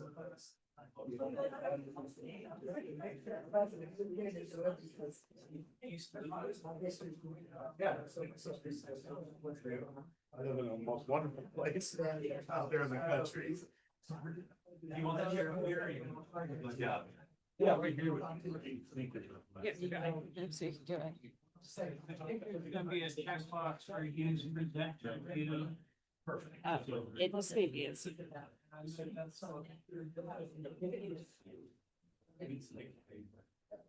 You want me to grab anything? No. Okay. Thank you very much. It's on us.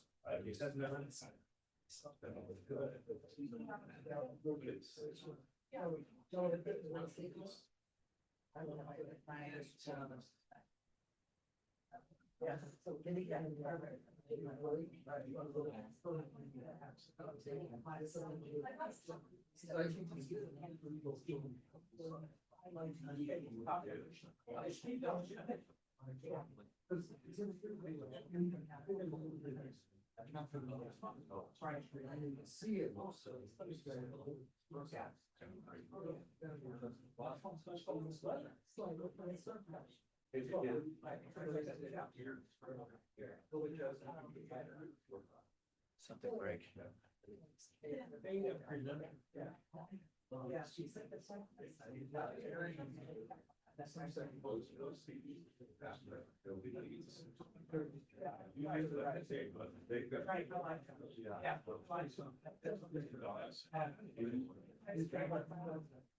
Yeah, before it worked, it's fine. Oh.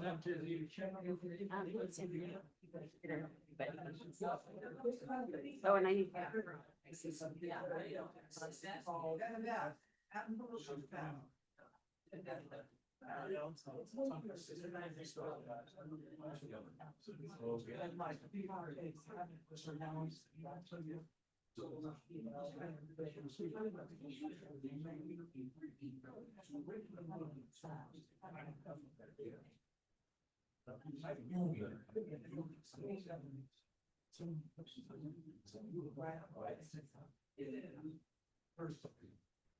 Yeah.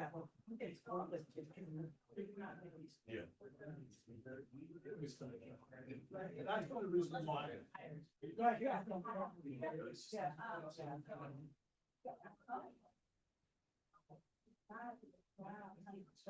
Right, yeah.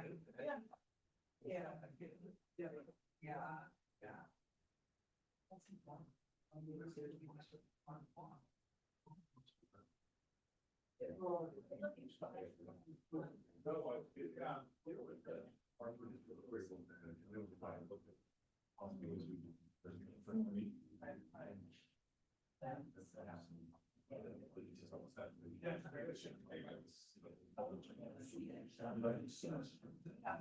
Yeah. So. Yeah. Yeah.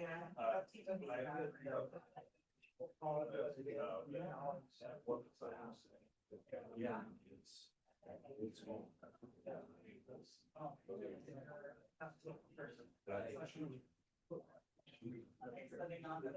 Right, yeah, I know, yeah, it's hard to. It's hard not.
just oh, now I am.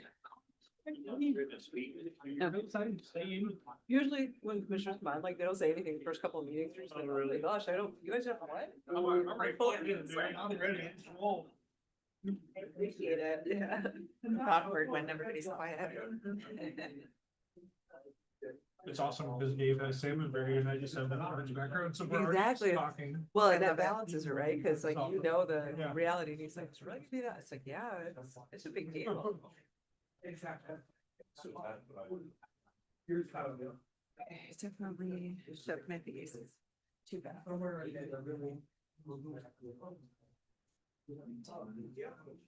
I'm thinking of going. Yeah, Steve, pick up your name tag, geez. Don't forget to pick up your name tag. You're feeling comfortable still, I can say.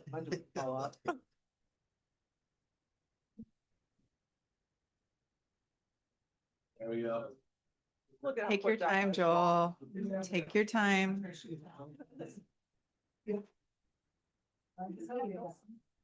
We had to move it. Okay. Do you get through this away without pulling it? Wait till these joggers goodbye. Right, you do. I had one of those yesterday and Yeah, you're like, it's not really essential, even when they're Very very good. it just isn't. I never missed a channel. All right. Everybody's back. Yeah.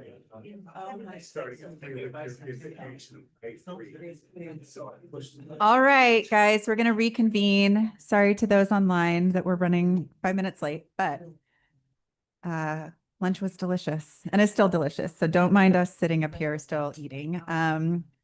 But we want to make sure we have plenty of time for rulemaking, for which Katie is going to present to us. So thank you, Katie. We're going to start with the Ocean Shore Vehicles Access for Manzanita.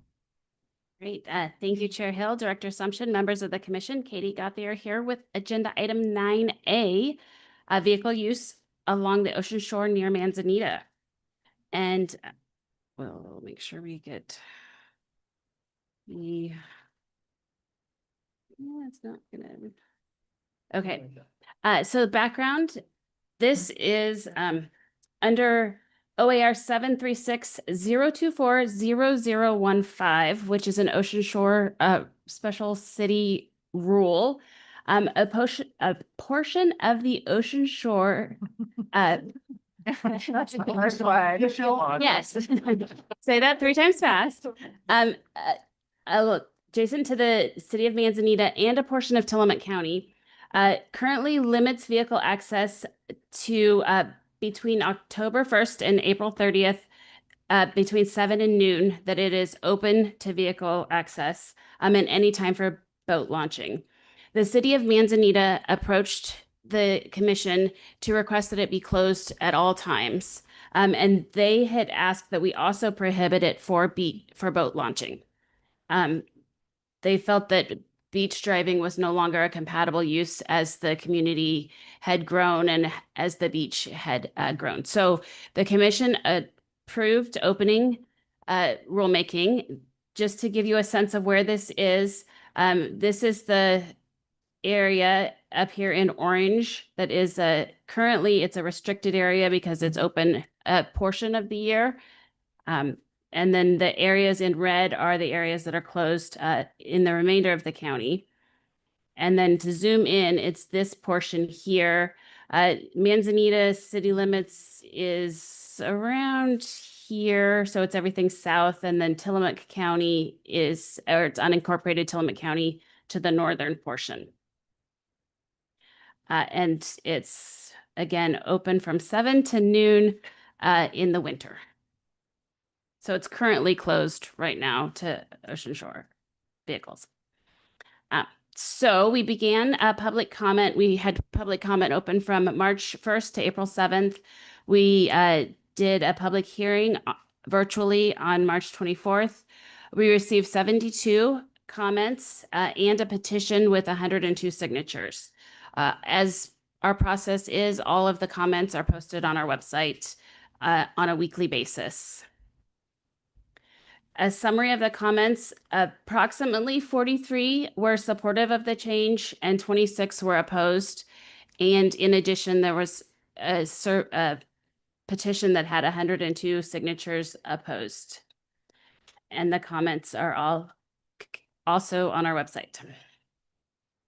Those who were in support felt that it provided additional safety for their families, pets, pedestrians. And when you see the approximate number of comments, it adds up to more than the total because people had multiple reasons that they were in support. So you don't do the math. There were also people who were supportive for environmental or wildlife protection and preservation reasons. People who felt like it would reduce noise or pollution or just the general quiet ambiance preservation of the area. And then thought that there is a year-round crowds, the nature of the ocean shore in that area had changed and had grown significantly. And they did mention that there are opportunities for people with disabilities that are available in that area. David's chair, which are the motorized wheelchairs, are available for to be loaned out to people. So there is access in that community and local support because this came as a request from the city council. For people who are concerned or opposed, there were a number of comments about traditional uses, particularly around concern for dory boats, concern about limiting boat launching. That was the primary opposition, was concern about boat launching. And then some preference that we allow permit access, and then concern just generally about public rights and privatization, and concern around accessibility and equity concerns. This one is unique because it is in statute. When we change any vehicle access on the ocean shore, we need to request concurrence from the local governments adjacent to that portion of the ocean shore. So because it's the city of Manzanita and a portion of unincorporated Tillamook County, we requested concurrence from both Manzanita and Tillamook County. Manzanita City Council passed a resolution in concurrence at the beginning of May. Tillamook County was considering it this morning, and they did endorse concurrence earlier this morning. So both the county and the city have concurred with the proposed changes. And the rule change would be effective upon filing. It wouldn't actually do anything until October 1st when the traditionally it would open, because currently it is closed to vehicle access and it is currently closed. Based on, if you adopt staff recommendations, we would recommend allowing boat access via a permit, and the permit would be obtained through the city. Currently, that is how it's done in Cannon Beach, and so it would be the same process in Manzanita. And boat owners would obtain a permit through the city, and the city maintains the gate access, so it makes more sense that the city do the permit process, and the city is willing to do that permit. So the request is to prohibit vehicle access along the ocean shore, but allow it for boat launching by permit. And we can ignore the pending concurrence from Tillamook County because they did concur. We did add some language in the rule that references the existing permits that we allow for other types of beach access. So wood gather, it just references the existing rule, but we allow permits for wood gathering and for people with disabilities. And the county wanted to make sure that there was a reference to that so that people knew that there would be beach access for existing uses, and particularly for boat launching. Are there questions? Yeah. Well, so the 43 support, 26 opposed, but then the 100 whatever signature opposed. So I'm wondering if there's any feedback from those local communities, why their council just passed these resolutions and requested this when clearly more people are opposed. So why did OPRD draw the opposition and maybe they didn't, or do you know? So the signatures, when the petition, it didn't have it, it just was people who signed a petition. And typically when we do rulemaking, we weigh people who will write their concerns because they have the opportunity to submit comments online, send us an email in writing, but sending it on just writing it on a petition, we don't really have any validity to those signatures. So I think that the community and and they have an opportunity to come to a public hearing and air their concerns as well. So it was kind of yes, they're concerned. We felt like we addressed those concerns by changing the proposed rules to make sure that boat launching was allowable, because the opposition was really around the boat launching. So we felt like we addressed those concerns. Great. Commissioner Berger? Yeah, it could have had something to do with the massive online notices that went out up and down the coast to everybody that had a boat about how they were closing off boats at Manzanita, and by God, they couldn't do that for us. So that might have had something to do with people signing petitions that without reading what exactly was going on, but I could be wrong about that. Commissioner Izumi? Just a clarifying question. So in the, in 9A in the attachment in the marked copy, so the additional vehicle access, that additional vehicle access is only for wood gathering and for people with disabilities, is that right? Or is there any other additional vehicle access that would be allowed by permit? Typically for boat launching or for wood gathering, there could be for a special use permit if there was if they had a special use permit for an event, they might have vehicle access as part of that special use permit. Okay, Go ahead, Commissioner Berger. Yeah, on your map, Katie, of Manzanita, where's the boat launch area that you said is fenced off, do you know? There it's 10th Street. The streets? Or I don't know that you can see the streets. is it down towards south, in the middle, up The above? north end of the city. Is it that I've been there, I've watched it. okay. It's entertaining watching those boats launch. Yeah, they, A lot of people really enjoy watching the boats launch. oh, yeah, of Because course. they get a running start at that thing. Our understanding was there's not a lot of boat launching in Manzanita, and that was why there wasn't a significant concern initially. And there are other boat launches that people use within the county, but so I don't know that I know the answer to that. I don't know if Matt's not in here. Maybe JR, do you have any? I was trying to look it up. Dennis is in Europe somewhere. He's not gonna be much. Greece, he's not gonna be much. I don't. Main Street on the north end of town where they come down and it curves into that Ocean Avenue. That's where the big wide part of the beach is, and that's where I've seen the boats launch. It looks like it's right in this. Kind of the north central. Yeah. This Yeah. area. right? Is it the same as Pacific City where they leave their rigs on the beach? Is it that same? They would be allowed to do Yeah. that if, And that under permit, that would be allowed. yes. And it's Manzanita that would do the permitting, Correct. and we're giving them authority within this rulemaking. Yes. You mentioned that they manage the gate for access. Is that a certain time of day that they open it and then close it, or? is They that- would give people a code. Oh, okay. To access it. So if they were issued a permit, maybe it could be beyond a day. It could be Yes. for a season. For a different time other than 7 to noon. Well, and currently they do have access for boat launching at other times. Okay. Oh, Commissioner Perla. Just because I don't know.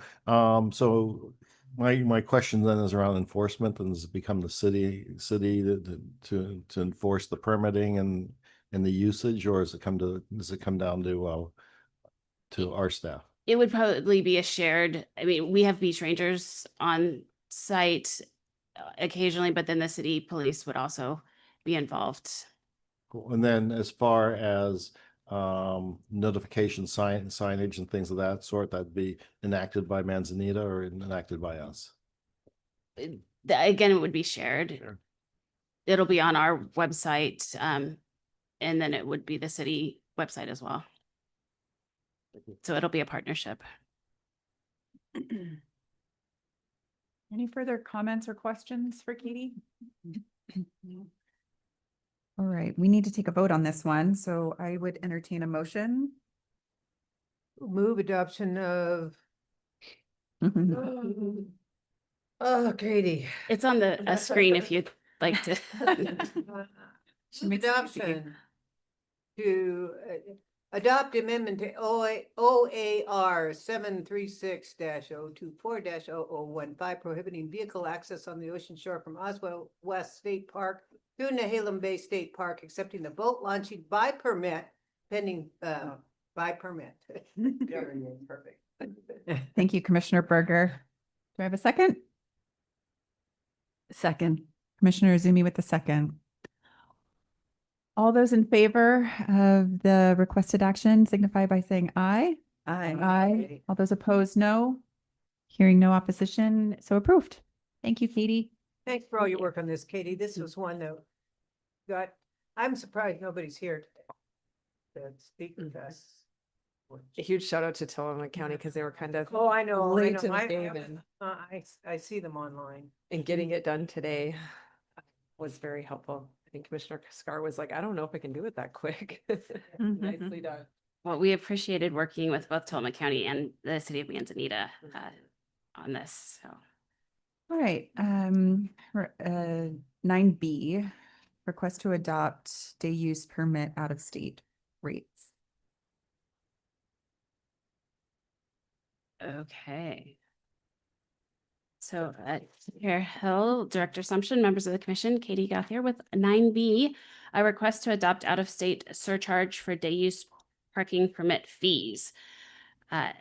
This is a continuation of the out-of-state surcharge fees that we had started in the end of 2024. This is the final piece. We hadn't initially done the parking permits because we weren't really sure how to implement that, but we're moving forward with implementation.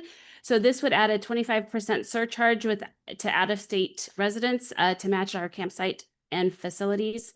It would begin July 1st of 2025. So for the daily permits, Oregonians pay $10 currently. For out-of-state, they would pay $12. You'll note that's not quite 25%.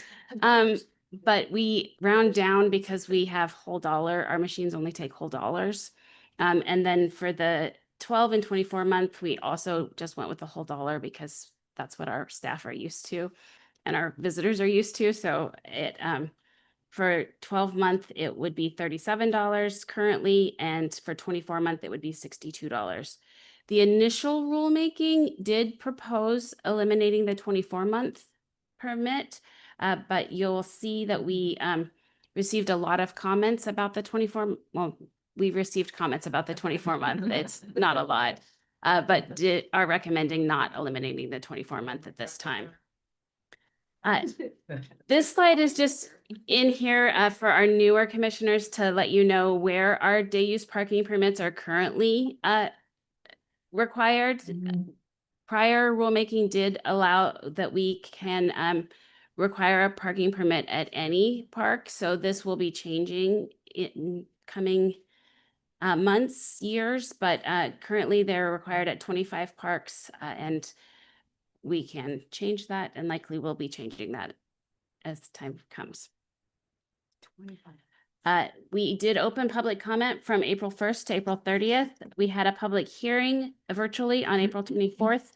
And we received 11 written comments on the proposal. 7 comments were supporting the out-of-state surcharge. Oregonians believe that they pay more when they travel out of state and that out-of-state visitors should contribute more. The comments we received in opposition were to the eliminating the 24-month pass. They felt like it was a convenience to have the 2-year pass, and they liked that it was a discounted rate. So the request is to adopt amendments to 736-015-0030 to update day use parking permit rules to add an out-of-state surcharge. Commissioner Izumi. I'll move to adopt the proposed amendments to 736-015-0030 to update day use parking permit rules to add an out-of-state surcharge of 25%. Rounded to the nearest. Rounded to the nearest. Lower dollar. Can I get a second on this? And then if there's. I'll second it. Commissioner Berger, do you have some comments? I have questions, Madam Chair, if you don't mind. Yeah, In the please. middle of this. What, with your other hat, well, maybe this is your hat you're wearing. I can't keep track.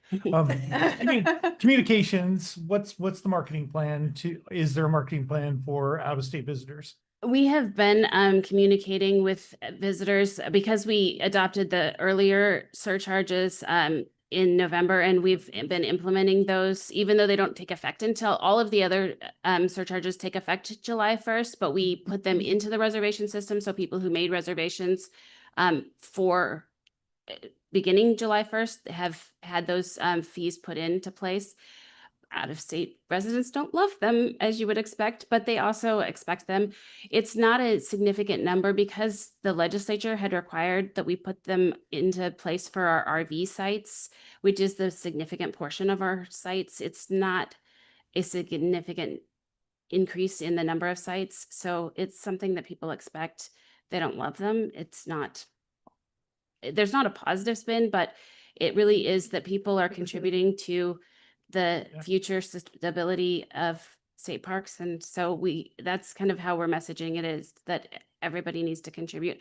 We are, as we put up flyers and as we tell people and as we write talking points for our staff, it's really to help them understand what, and as we talked about, what does it take to run a state park, and giving people the behind the scenes, because it's an engineered nature. It's that it's not free, so everybody needs to contribute something. So we're kind of trying to take a step back and say, what does it take to operate parks? Had a bit of media exposure on it already, and surprisingly, other states are already doing it, and so they're like, it's kind of interesting. And I think even when we talk to Delaware and New Jersey, it's $10 a day for in-state and $20 for out-of-state, and it goes up on the weekend to like 20 and 30. And I was just like, oh my goodness. Yeah. Funny. Our annual permits are much less Than everyone. many states. So, and that's some of the comments we got. I was like, we don't like it, but you're still cheaper than everybody else.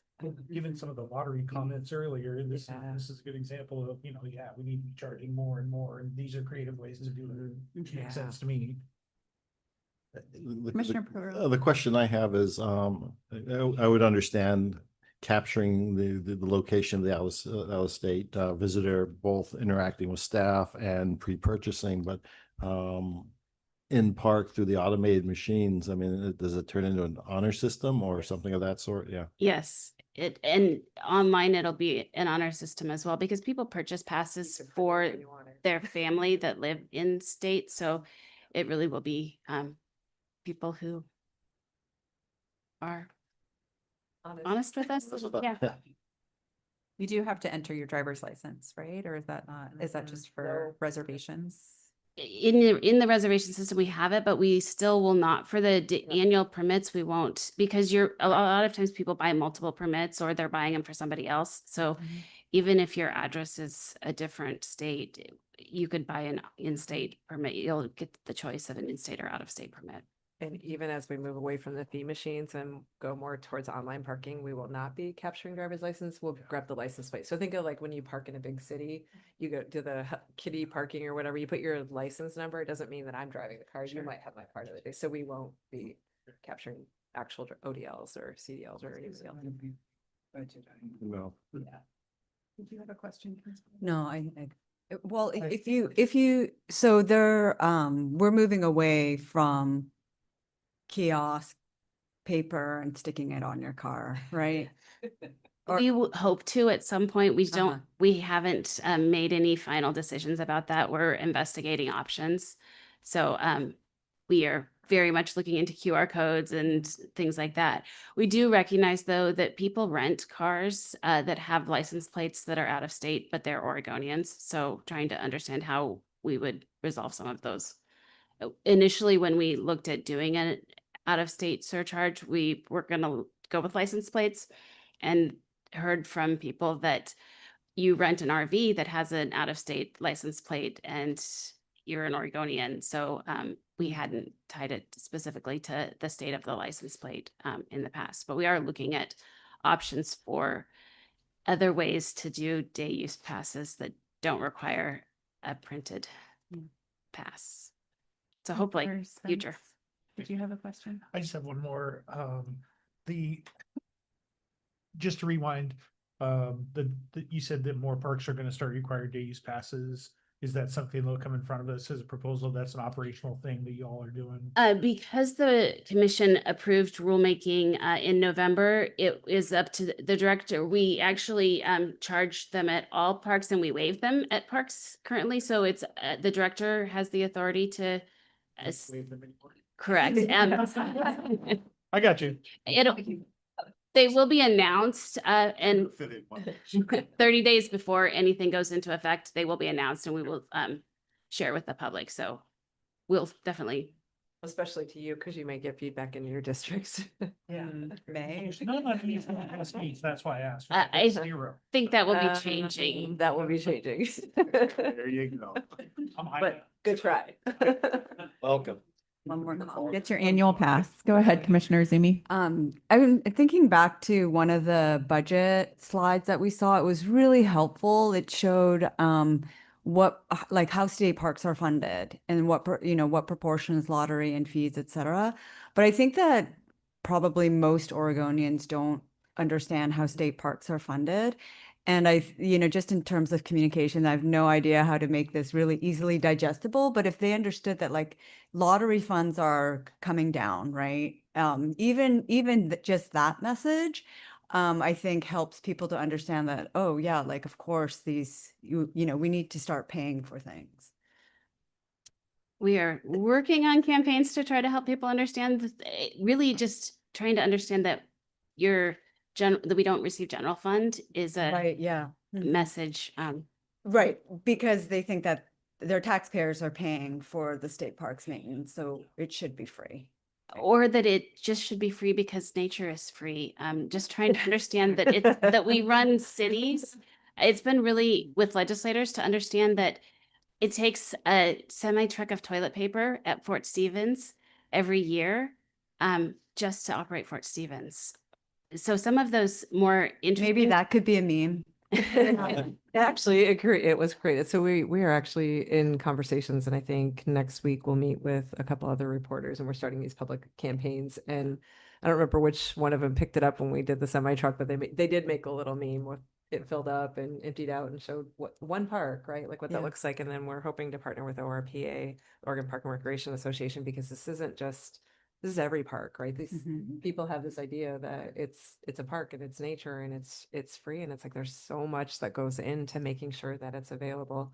And when we just opened our social media and but our social media campaign, as we're opening back up, we talked about how many pine cones we clean up, how much sand we take out, like all the things, right? Because we're not good about telling the story of what it really truly takes to be open and inviting and welcoming and safe to everyone. Yeah. So you're absolutely right. We're going to be continuing to increase those public communications to help folks better understand the need to support. And it should not all be on the back of users. This is a Band-Aid to get us through this biennium. We have to think of other revenue Yeah. sources. Right. This is not a long game.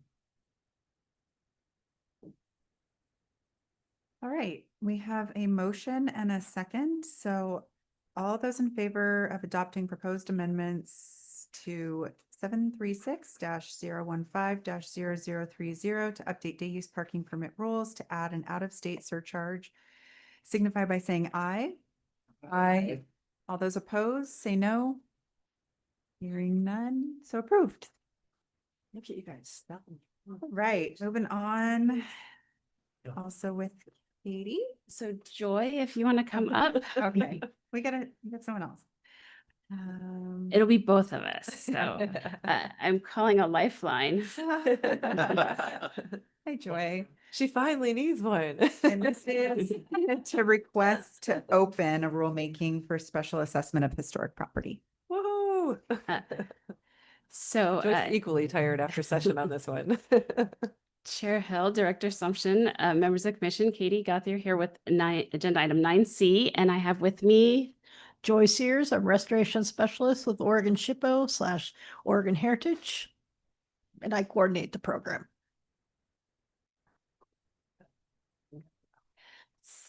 So I'm just going to give you a little bit of background on where we are, and then Joy's here to answer the technical questions. Oh, did I not?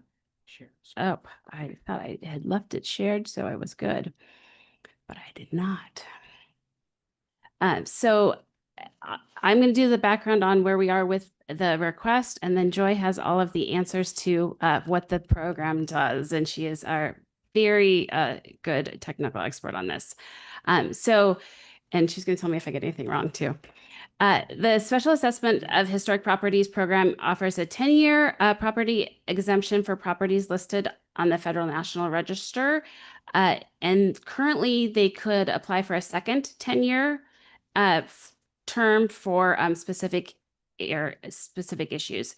The program closed to new applicants. It sunset July of 2024, but current applicants were allowed to continue into the program. So we didn't change any of our program staff, even though the program sunset. And then we had House Bill 3190. It was not an agency bill. It was sponsored by Representative Nose in the legislature, and advocates advocated for it. It reauthorized the program with a 10-year benefit for commercial income producing historic properties. It in your brief, it says pending, but it did pass and was signed by the governor. So it is passed, and it is effective 91 days after Sunny Day. The eligible properties will have unlimited 10-year terms, but they will need to apply and to have, do you want to talk about what they'll have to do? Because that There is a spending threshold that needs to be met by year 5 of the 10-year program, and only certain projects qualify for that spending threshold. Generally, it's and I haven't quite memorized the entire bill yet, but I believe it's mostly exterior projects will be the projects that qualify for the spending threshold. So owners can include all the projects that they're doing on the property, because if any projects they don't include in their preservation plan that they have with us, the county assessor can assess at fair market value. So typically this program opens applications beginning November 1st. So in our rulemaking, we have already reached out to tribes, local governments, affected nonprofits, professional organizations to help draft the rules. We didn't do a rule advisory committee because we took the current rules, updated them, asked for feedback from affected individuals, and they provided that. That's the draft that you have. And we have some, from the draft you have, we do have some minor updates. So the updates that our AAG has provided will be provided before we file for public comment, but we would open for public comment July 1st. We would do a public hearing, and then we would bring them back to you for adoption in September so that we could open it for new applications beginning November 1st. And then the request is to open rulemaking to amend the existing rules that we have in response to the legislation that passed. Anything else? Commissioner Berger. Let's go through this again. You have one set of rules for historic homes or and another for commercial, and they're different?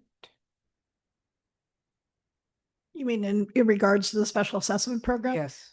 There is no longer any, with this new bill, it's only commercial, so. So there is no. There is nothing The for. commercial is residential. it. Yes, And in there, they said, that's what I thought I was hearing. And in that, they said unlimited 10-year re-up. correct. What are the requirements that they go through every 10 years? They just get it and nobody, No, they still have to meet the spending threshold. They have to have enough work. They need to meet that spending threshold within the first 5 years of the 10-year. And then it's only certain projects in their preservation plan that they have to file that qualify for that. And mostly exterior, what is visible from the public right of way to have the most public benefit. thought about this, but Representative knows his. Yeah, Commissioner Izumi. Is, are apartment buildings, are those considered commercial properties? If it's a residential rental, yes. Okay. But not condominiums. And any kind of residential rental is a commercial property. Correct. In the terms of everything we're looking at, yes. It says income producing properties. Yeah. One more question. So you could say the Harney Hotel or the Jacksonville Hotel that we stayed in would be the kind of projects that you could. Correct. anticipate. It covers quite a broad range. It can be single family homes if they are rentals. But it strictly is not owner occupied residences or condominiums so it can be any type of use. We do not restrict use. Could we Airbnbs. Yeah. But if they're income producing, their rentals, it's no longer If it's income producing, that is our sole requirement on that. And if it were perhaps an Airbnb and its occupancy was by the family for 6 months and rented for 6 months, it would qualify? Technically, yes. Have to tell my neighbor on our Airbnb. We let the locals decide all those issues, so, and handle the zoning. All right. This just opens up rulemaking, so there will be a public comment period in all of this. You don't need us to. We do need it. We do need approval to open up the rulemaking, but I know that there's a lot of complexities to all of this, so hopefully that'll get fleshed out in the rulemaking process. So I would entertain a motion from one of you. Somebody. Well, new commissioners have been awful quiet. I mean, I already got one in. It's your turn, Dave. I'll jump in. It's on there. I'll make a motion to open rulemaking to amend AAR 736-050-001 to 736-050-0142 to update the special assessment of historic properties rules to reflect changes in HB 3190. Thank you, Commissioner Perullo. Do I have a second? Second that. Who is that? Was me. Condor, okay. Great. All those in favor signify by saying aye. Aye. Aye. All those opposed, no. Approved. The rulemaking is now open. Thank you very much. Thank you. Thanks for all your hard work on this, Joy. That's a tricky one. This will be fun. All right. Our last Thank you. rulemaking on the agenda, 9D. Related to public contracting and procurement requirements. Oh, this is a hard part. We love this. Okay. We're downhill slide. So Chair Hill, Director Assumption, members of the commission, Katie Gauthier here with 9D, a request to open public comment or open rulemaking on public contracting and procurement requirements. So these are a number of divisions. So we didn't list all the rules within the division, but it's division 146, 147, 148, and 149. They're existing rules that we have, And then we made lots of suggested changes to those. Background, the main public contracting code is ORS 279A, ORS 279B, and ORS 279C. And that requires that we use the e-procurement system Oregon buys, but SB 838B exempts OPRD from the public contracting code with the exception of surplus property or telecommunication, IT, and GIS. So we will still have to go through it for those things. And the IT stuff, it's that we have to go through the DAS process for approval of information technology. And we are waiting for a signature from the governor, but it would be effective 91 days after Sunny Day, which is around October 1st, depending on when they end session. And, oh, we went too far. So many of the things, and we've talked about this, but many of the things that we had talked about is the difficulty that we have with working with small contractors who are not in the Oregon buys system. We had a tree faller from Florence who testified that he didn't know, he got a postcard and he didn't know that he was supposed to do anything. He doesn't use computers. He threw away the postcard. He thought the park was mad at him. He would love to work with us. So this rulemaking will allow us to design rules. We want to make sure that we're following a system that we know that this is a very big responsibility that the agency has, and we want rules that are reflective of that and that provide the structure for our staff to know how to do rulemaking, how to do procurement, but provide the flexibility that we can work with the local contractors. In the Senate, or in the House, we had a septic company from Central Oregon that shared their story that they didn't apply for the statewide procurement because they would have had to have extra insurance in order to even bid, but they work in our parks all the time. And now the company that got the bid for the price agreement tries to subcontract with them, but at a lower rate. Out of Chicago. Yes. And so then when our park needs to have somebody come pump, they have to call Chicago to then have somebody dispatched. But this company knows where all of the septic systems are. And so, yeah. So this will, the rules are there. So I think this just talks about all of our flexibility and current in the proposed rules, we articulate what the thresholds are going to be for direct award and for the competitive bid and the process that would propose to go through for the procurement. And the timeline for this, we have a draft rule language. If you open in June, we will we did not do a rack with this because we didn't want to select one or a few contractors and have any, it just felt unfair to select some contractors to be a part of a rack. So we developed the draft rules, but we will have public comment period and public hearings to see that they make sense and that they're usable for the vendors who want to work with parks. You reach out to them as well, just to make them Yeah. aware of the public meetings. Yes. Okay. And we want to share the draft rules with them to make sure that they are understandable and that it is a system that they can work through. And as we develop a website, that the website works for the people we want to work with.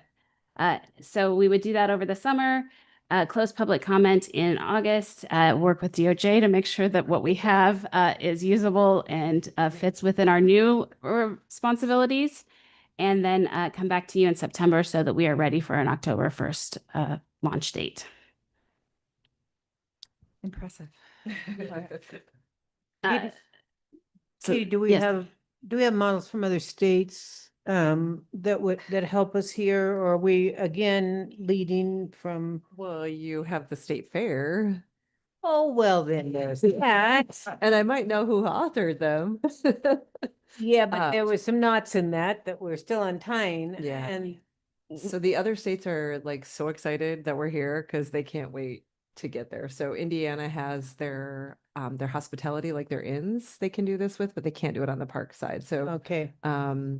Indiana, Arkansas, and South Carolina are probably the closest. We have looked at other public corporations, semi-independents within the state of Oregon, not naming any names because that always gets you in trouble. But we have pulled other entities that have them. The devil's always in the details. Yes. You and I know. Some details didn't work well. And so I just, we can always reopen Reopen the rules. rulemaking. Rewrite them. Yeah, but some of this, how it works things, yeah, this is a real short timeline. I'm just cautioning that, boy, Kate, you got a lot of work on this, and We're fortunate we have Joan Niehaus leading the rulemaking piece of this. She's out today, but she's leading the rulemaking and she's working with our procurement manager, Bill Beatty, on the specific procurement piece. So yes, we have dedicated staffing to really work on this because we know it is going to be a big lift. We are planning staff training because we can write the rules, but it's really how our staff are implementing it. So the internal policies and staff training are going to be really critical. the other caution is this really needs to work pretty seamlessly out of the box. Or it gets, you know, the arrows and We're going to really emphasize to our staff that it is the communication is going to be important because we don't take lightly the responsibility that this exemption provides, that it can be taken away just as quick as way easier than we received it. hard fought, yeah. Thanks. And if we're not ready and by October, the goal was, so when it was allowed to be effective, we would be ready to go and be able to start practicing with it. If we're not ready, we can still use Oregon buys. We can still do what we're doing. It's not a rush, but boy, it sure would be nice. And our park managers are pretty excited about the opportunity to start partnering locally again. Which was exactly my next point. I know you're going to do it, but I think it's super important to talk to JR and the crew, the operations crews and the maintenance crews that are dealing with the vendors, because they know who to call. Like you talked about the septic folks, and I'm sure that staff will be involved in that process as well by October, but that's going to be huge to make sure those maintenance guys know, and gals know, hey, there's an opportunity here. Who are all the vendors we need to reach out to, for example? The coolest part when this came up, we literally huddled at our all manager meeting and we actually had our park managers testify with these vendors. And I mean, they had a list of 15 each within seconds. They were like, oh my gosh, this one, this one, this one, this one, this Finger on one. the pulse. This is one where our field staff are very aware and very excited. So And sometimes we forget about those guys, is all I'm saying. We gotta And then make they sure were know. also very grateful that we do the testifying in front of the legislature and they don't ever want to do it again.